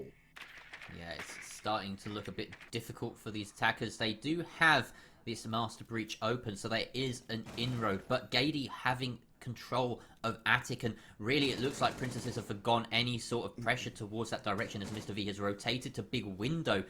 They're going to look to try and force their way in and avoid any sort of contact with Gady. As soon as the Alibi swings, they're going to have to win that fight because she will have all of the advantage. She has the power position. Meanwhile, Giobu and KK, they're sitting back here. They're under a lot of pressure by Mr. V. Not going to lie, this is difficult for them to maneuver and find these safe spots between this sort of cross-map pinch, but Proctor as well is a factor on White Stairs. This is going to be tough for the attackers. No way. Well, no two ways about it. Gady getting confident with that MX4 in hand. Why wouldn't you be? Swings and takes a bit of damage onto the attackers there. Zodi getting her at range by these smoke canisters. And with 2 left in pocket, this is huge for Giobu. If he just uses his utility wisely, he can completely shut down one avenue of attack. Mr. Joe is getting aggressive, trying to take out KK. Doesn't quite land the shots, and there's Proctor with the swing from the top of White to clear it out. Mr. V now has to do so much work from this position. Left alone as Zodi goes down, jumps in big window, no hope. Proctor cleans up massively with a huge free K at the very end. Yes, the tension could be cut with a knife, and, well, Proctor, well, he picked it up himself and said, right, let's give it a go. Able to find quite a few impact kills. You're taking away this 2-pronged attack that was left for the Princesses. Ludens, it was just a case of holding your position. You were stuck in horrible spots, like we talked about. Proctor was by that double bunk and ended up moving to White Stairs. That was a bit risky, but it worked out. And Mr. V, it was at the point where Mr. V was in a position where they had to watch a lot of angles. Because as soon as Benji got that second kill, well, it was so much harder. Simply put, you had to try and deal with so many more angles, and Mr. V is worrying while they're moving a player around. Okay, what am I going to do? I've got to do something. I've got to cover this angle as well. If I don't, we might lose the round. So, while you look at one angle, Proctor walks on the other, finds the player on the breach, and, well, takes you down as well, just for good measure. Lockdown Ludens set for a 4-2 split, but one good round from the Princesses could give them 3-3. And a really good step into that defensive side. The bottom floor is where they're going to have to win it out, and I feel like this is going to require quite a lot of work from the last time we were here. The opening pick went in favor of Princesses, but nothing else really seemed to. No, it was a tough one for Princesses to crack. They didn't quite understand the difficulty of pushing Freezer and Laundry without just winning some straight up gunfights or denying any sort of crossfires, and it was fairly easy for KK and Proctor to just hold those lines of sight. But we're seeing something interesting come out from the side of Princesses here. They 6-picked onto the Monty for the start of this round. Not only that, they've put their top fragger in the name of Max P on the Monty right now. 6 and 4 is a decent stat line for a side that's losing right now. And Max P is going to force his way into blue. This is his mission, but he's going to come under the pressure of a fair amount of crossfire. Worried that there might be someone playing in Shaiko, and I feel as though this push is a little bit misguided without the intel. Jobu, already having spent one of those toxic gas canisters, is going to have to be very careful with how he plays it. The reverse shield, very nice little detail there. It helps you with a bit more of a wider line of sight. The closer you are to that mirror slit, the bigger line of sight you get. Zodi, with this hollow, interestingly enough, on the ace, is trying to fight the player in pillar at range, as are the players on the stairs in tower. And really, right now, the Pillars player, Proctor, is going to be under a lot of pressure. But look at this crossfire. It's going to be so difficult for Max P to survive this. He finally has a bit more support in the name of Zodi, who's pushed his way down with Zowat. But they just need to make a move, and they're taking too much time. Proctor will find a down onto So What, and now that's secure. In fact, finding Zodi secures the kill onto the last player. It's all falling apart from Princesses here. Max has to back all the way up, drops the shield to go for the ADS. He needs some heroics in this situation, but he just doesn't have the wherewithal to manage it. Mr. Joe at least picking up KK as at least 2 players distracted on the attacking side, and Joby will finally remove that Monty from the equation. Yeah, that was the big opportunity. They're distracted on the Monty. Mr. Joe has to get every little piece of advantages you can, but that's just not going to happen. Mr. V on the tower stairs. You're just going to have to try and hope for the best. The pre-fire comes through, but it's not enough. That round, it was dictated, it was fought, and it was won down in that blue area. Proctor, a huge effort. Max P, incredible attempt.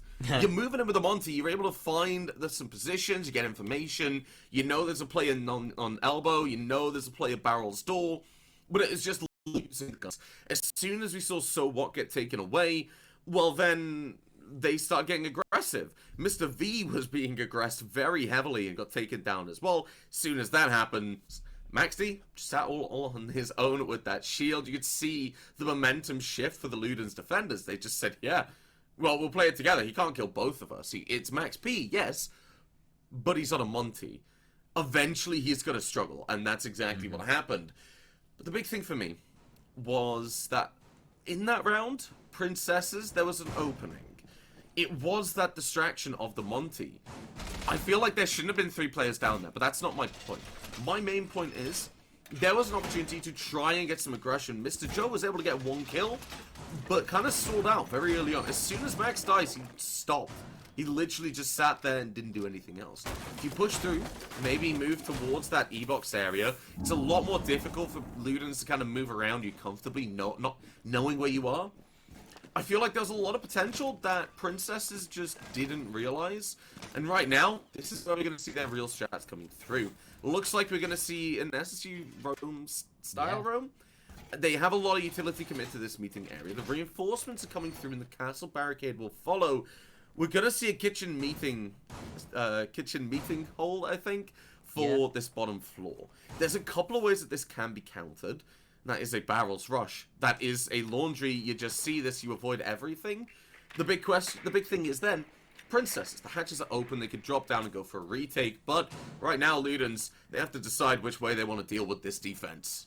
Looks like Proctor's taking the gung-ho, everything thrown straight at the kitchen sink approach. Oh, no, I am wrong. They are going for a laundry rush. They are met with a Banshee, however. So, if Jaeger manages to come off the camera at the right time, and yes, he will, he could respond here, but that Banshee's been dealt with. First headshot landed onto Joby, that's huge, and now the cavalry comes back. Proctor does manage to down So What in response, but he is felled himself, and now, well, there's a bit of silence right now as Gady is trying to fight the players that have come back through Freezer. Benji going on the flank. This could be huge if he finds Max P with his back turned. He does, and Mr. V is now responding to a double-pronged threat here. But So What is still in the closet, takes out Gady, and now the Mute only has one problem to worry about, and that is Benji inside of Freezer. A little bit too late on that Nomad to capitalize on the panic stations that set in from the defenders, and now the jig is up. We've only got 2 attackers left. Benji sitting inside of Freezer. Proctor on 9, make it 10. He's already hit double digits, removing that pesky Jaeger from the equation. But Mr. Joe completes the same flank onto the Nomad. How ironic. And Zodi will take out Proctor. A swift response to an even swifter attack there by the defenders. And the SSG roam strat, well, it baits in the attack and they collapse back onto site with aplomb. Yeah, I feel like there was definitely a plan at that point. There were quite a few holes in it, though, that I'm going to have to poke a little bit and start to tear open, Jerry.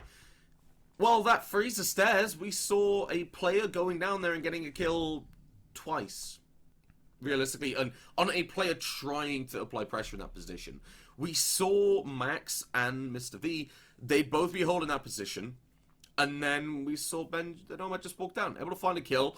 As soon as that happened, well, Mr. V can't apply the same amount of pressure that you wanted to onto the laundry area. So what? Really good performance staying on that site. Look at that pixel look shot. Look at that. Very nice. Really strong performance holding there, able to find a kill. The big thing for me was that Princess, as they realized this was one of the big issues that I talked about, in which they'd might have to deal with a rush. So they drop down immediately. They take up these pre-prepared positions expecting this. That's the big thing. It was prepared. It was ready to deal with a rush.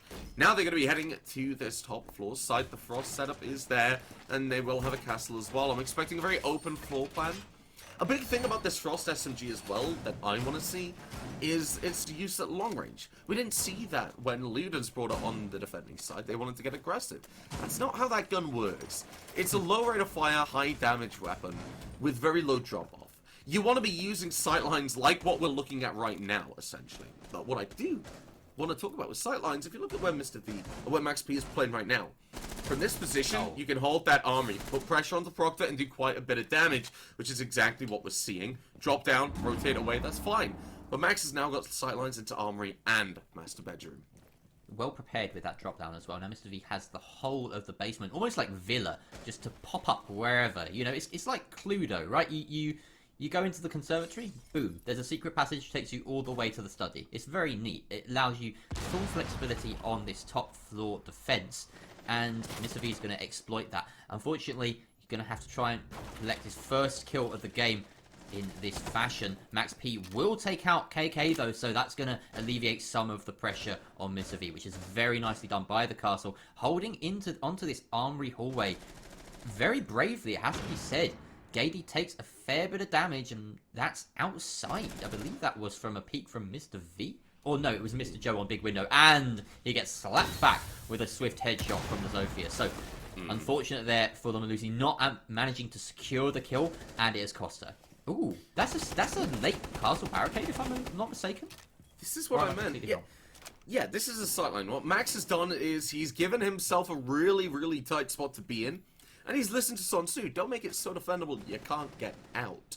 So he's dropped down. He's rotating just like we saw Mr. V. Max P, though, is going to find a kill onto Benji first, just to start things off. Suddenly, the Ludens, they realize they've got to deal with this player. They have to try and put pressure on because that sightline above Max P, he can use that when this execute does come through. Ludens, 3 players to 4.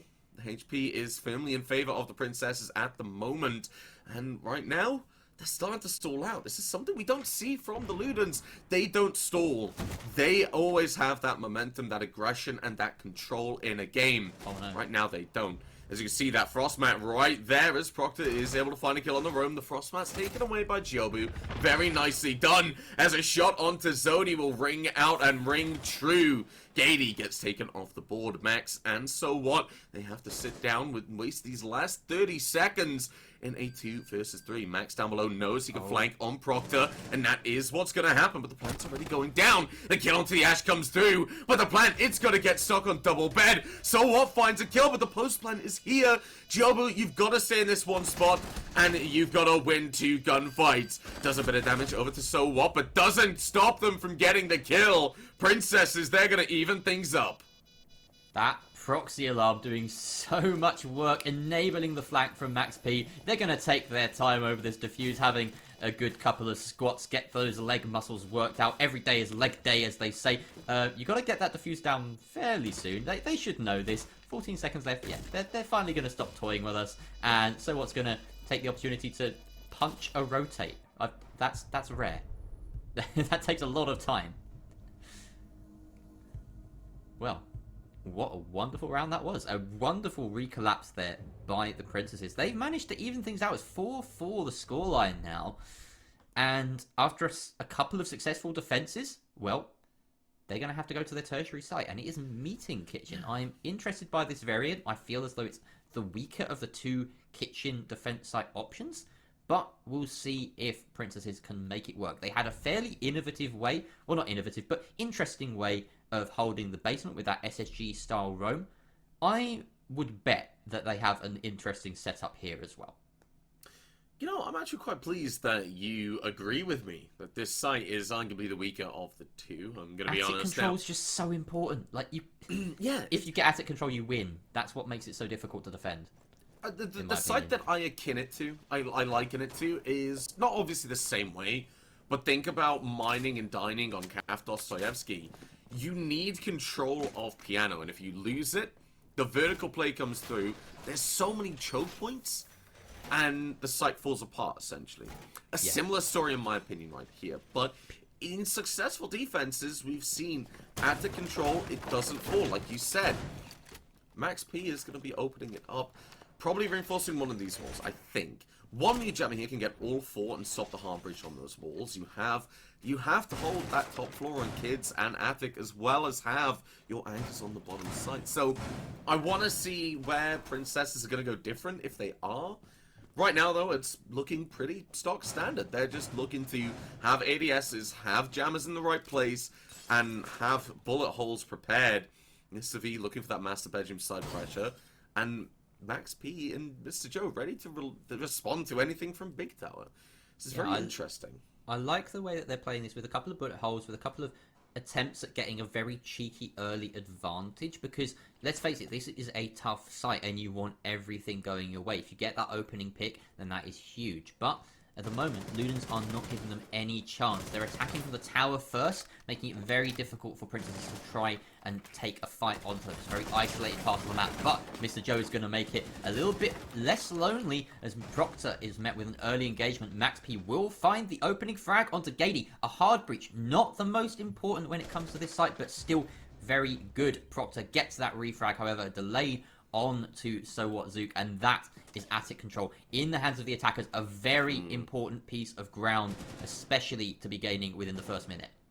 My big question is, why hasn't that wall been reinforced? You've got one right there. Maybe adjust it around. Maybe right now, sight line from the back of Attic towards stairs, but if you lose it, then it's no good.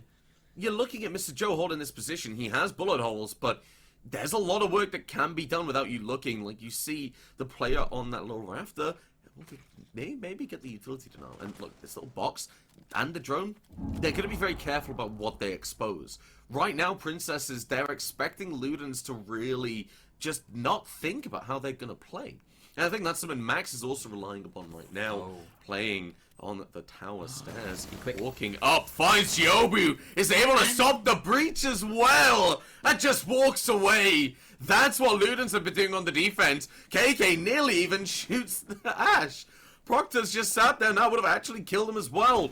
Benji, though, is able to clear away some of this utility. 50 seconds, and Ludens, it feels like the venom's been taken out of their bite. Mr. V's gonna add to that, finding a kill onto Benji, and now Proctor and KK need to find something. 2 options. They push through, or they drop. The C4 comes through, and the kill. Mr. V, take a bow, shutting it down. Definitely not the conventional way we saw this round playing out, but definitely impactful and beautiful, so to speak. Artfully done with the finisher there from the Mozzie. That was so beautiful. The C4 to the softball followed by the swing, the bait and switch on the second player. Mwah, chef's kiss, as they say. But that was all about the flank from the Mute. Incredible timing, right? Incredible in 2 ways. First of all, very well played to the Mute to actually find that opening, take out the thermite, play it off the sound cues, and deny the breach. Huge. Not only that, we saw an air jab on those stairs, whether it was just out of range or just a second too late from KK, deployed just slightly out of position or out of time. And look, that was in fact, out of position. You can see it's there in the initially, and it's just not enough to stop the flank. So, you know, Nomad, she's a powerful operator, but perhaps giving a bit too much of a false sense of security in that instance. Wonderfully done by Princesses across the board. A great meeting hole showing us how it can be done. And they set themselves up after being 4-2 down at one point. They finally taken the lead, 4-5.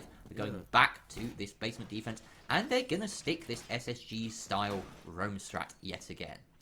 Yeah, I really like it. This defense side is definitely what Max P was telling me to look out for and really be excited for, because this is what they prepared for. Their attacking side, it was found lacking quite a few times, if I'm going to be honest, but this is where they've really stepped up.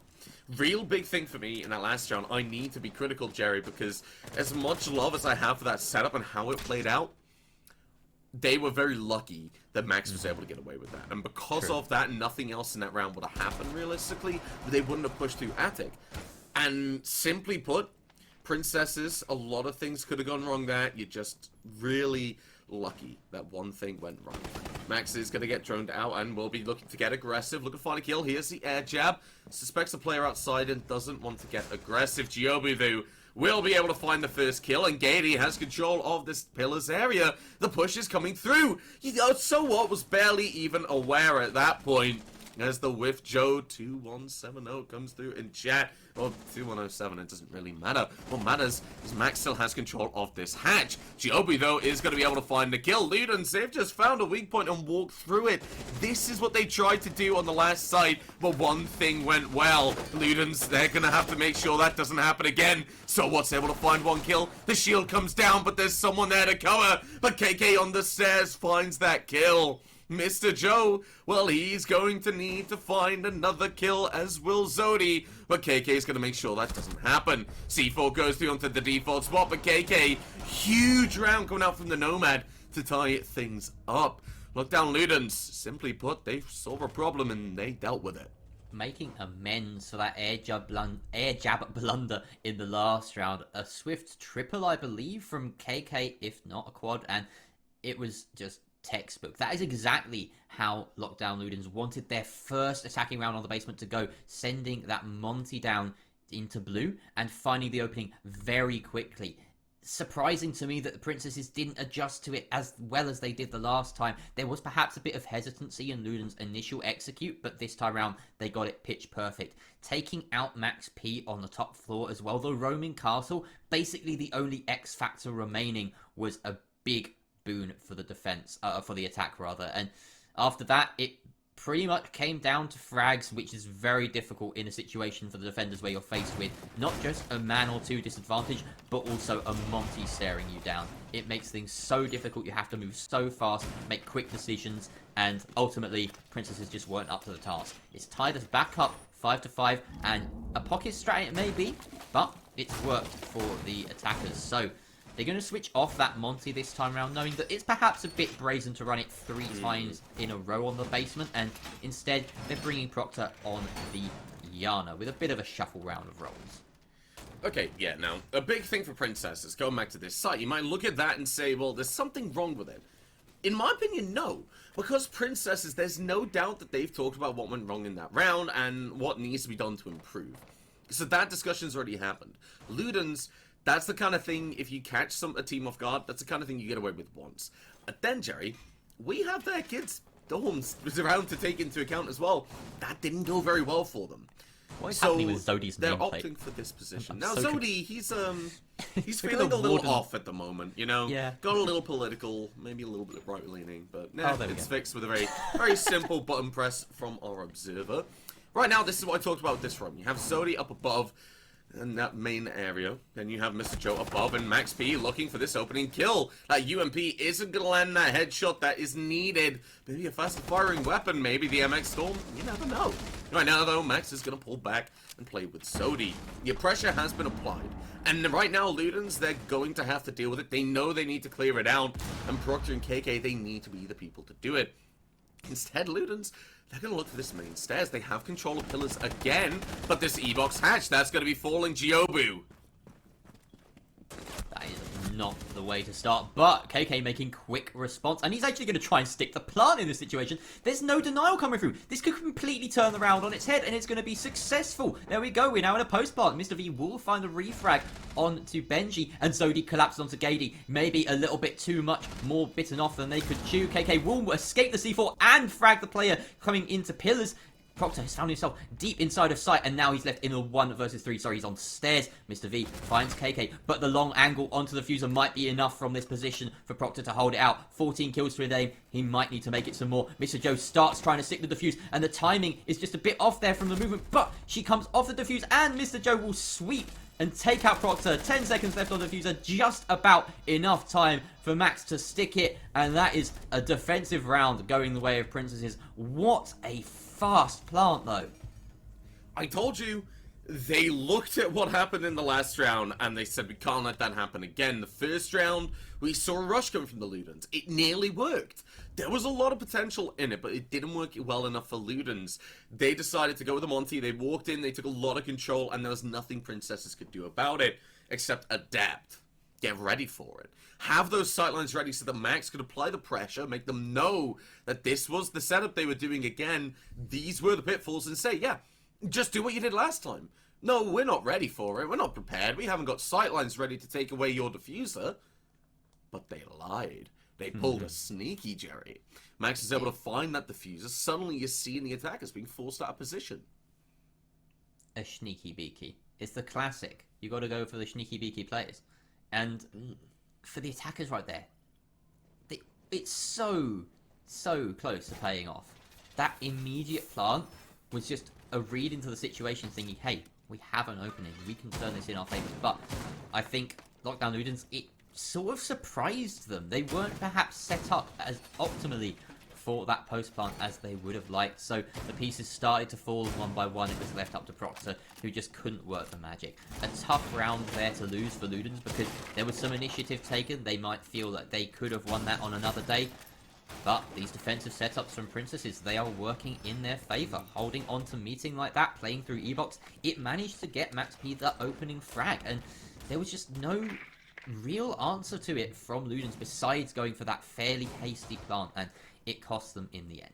Now, some interesting reinforcements coming out here. We see a bit of a kind of building of the meta from Princesses. They know they want to protect Armory, and they know that they need to drop out of Armory at a certain point. So having these reinforcements on the garage wall is just going to offer Max a bit more protection when he comes to it. And it's going to force Lockdown Ludens to think twice about how they pinch, how they collapse upon that Armory player, or whether they even do it at all. And at this point, given their sort of opening positions, I don't think it's on their agenda. We see a big tower push, we see some presence on that further side of the map towards the southern side, but ultimately they just don't care about Armory right now. They're not going to make it a part of their attack strategy. Instead, they're going to find an opening for Gady to walk into Attic and gain very quick control.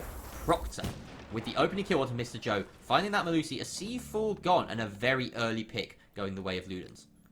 Yeah, now I really like what we're looking at right now. We're seeing Soa taking some damage, but Gady is pushing through. This drop down can cause a lot of issues, so Gady, don't get aggressive. Don't get restless feet syndrome, which I have a million times with a Clash trying to play in front of me. It's horrible. But right now it can cause you an entire side of your push. That Frostmac can shut everything down.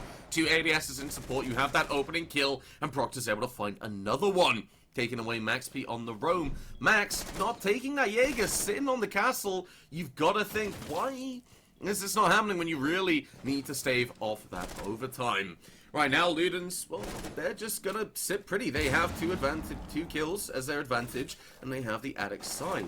Now they're just getting the rest of their team ready to move through. That Yana Gemini will be giving information, and Benji's going to be following on very, very quickly with a kill onto Mr. V. The drop comes down, and KK's knocked down as well. An answer to the Ludens. But so what's going to be picked off, knocked down, and not finished off, but it doesn't matter. Zodi can't go for the revive. Ludens 1 kill away from keeping in the game and getting 2 points at minimum. Nice. Zodi with a beautiful shot is able to find Proctor, but just needs to find a couple more. Very tight situation here. The Monty pushing through the breach, maybe a little bit overly aggressive, but the response is there. And Lockdown Ludens managed to secure that attacking round. That is pushing us all the way to overtime. We said that this was going to be a close one. We've seen a lot of games this week be very quick, but Lockdown Ludens and Princesses, this is delivering. This is the hype match that we expected. This is what we wanted. Yes, now, Princesses, I'm looking at them and I'm simply saying, okay, it's not looking good. And I'll explain why, Jerry. Because Ludens, they're in a position where they started to stall out in the attack a little bit, but they're feeling the swing. They're looking at these setups and they're saying, okay, well, this is what's wrong with them. This is what we're going to do to deal with it. And the fact that Princesses, they were banking quite a bit on their defensive side, just catching them off guard. Because you look at their attacking side, it was just not on the same level as their defense. So they were relying on it.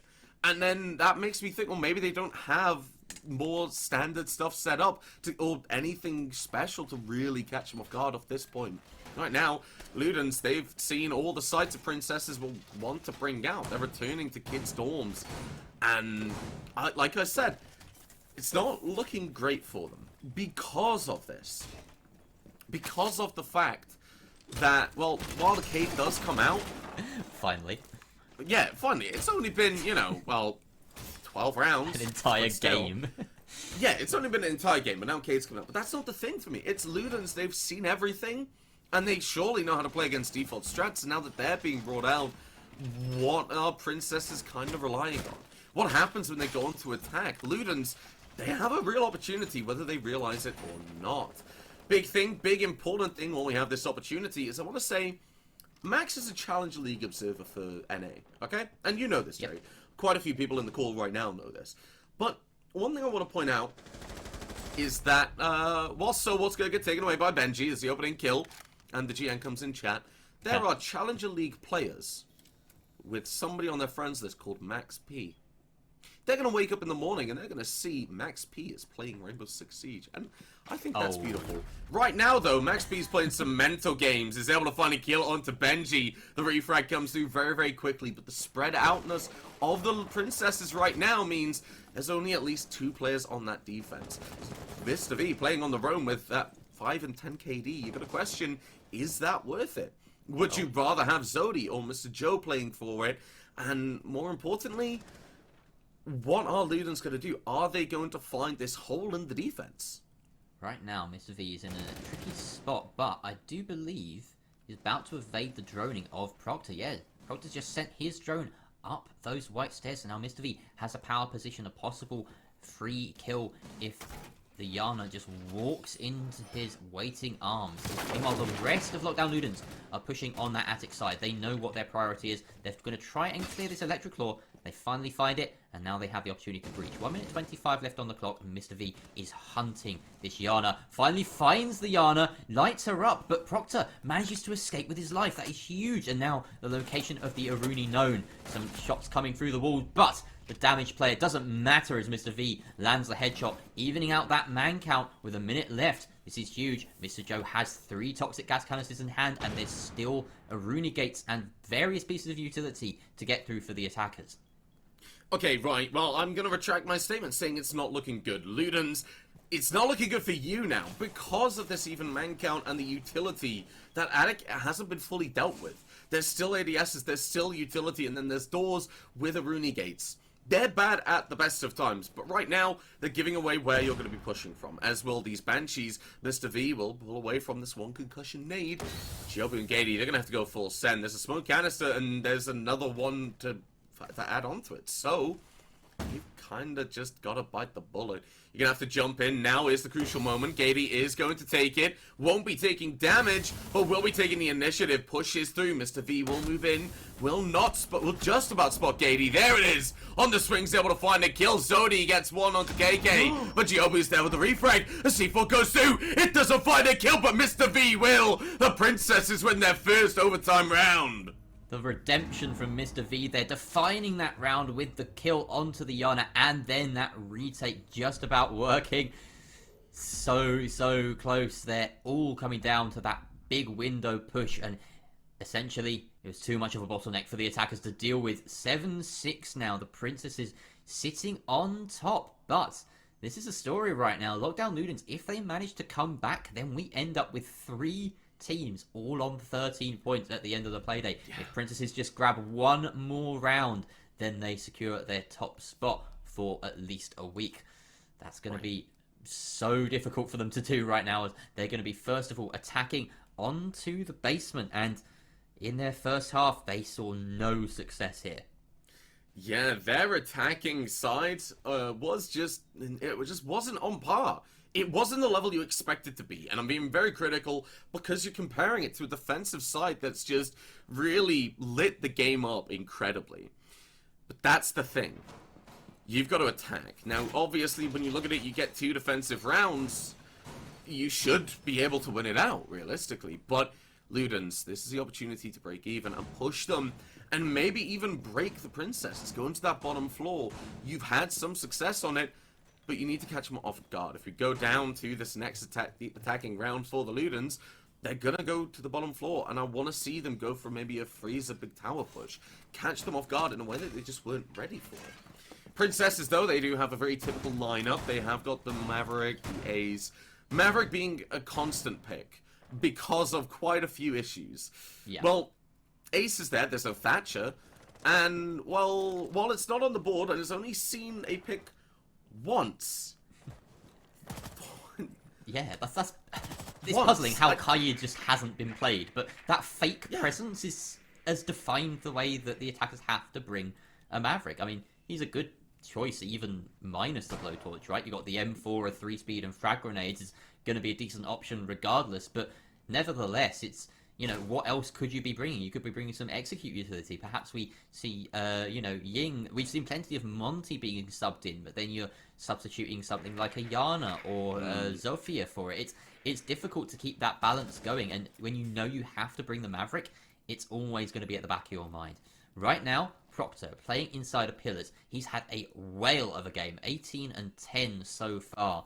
He really rocked the boat when it came to these basement defenses, just time after time getting copious frags, and I'm going to be expecting him to do the same, but so what? I don't think he's going to make the same mistake he made last time on this freezer push. He's going to cover his back, make sure, well, he's got his teammates behind him this time as well, so it's very unlikely he'll be flanked. He can just stare down the barrel of that gun and hope that the defenders walk into it. Max P pushing down Laundry is just the front. He's the other problem with this attack, right? Last time we saw a Princess's attack here, they walked into a horrible crossfire with no way of dealing with it. I want to see Zodi use those smokes to good effect. I want to see them clear out one defender at a time and get this push through. Otherwise, Lockdown Ludens are going to claim themselves around and force max OT. Yes, and Benji's going to push them to try and make that happen. Finding a kill into Max P, getting aggressive in Laundry. That alibi ping will come through. Mr. V in a very difficult position right now, as they know exactly where you are. And you got to just stay prone.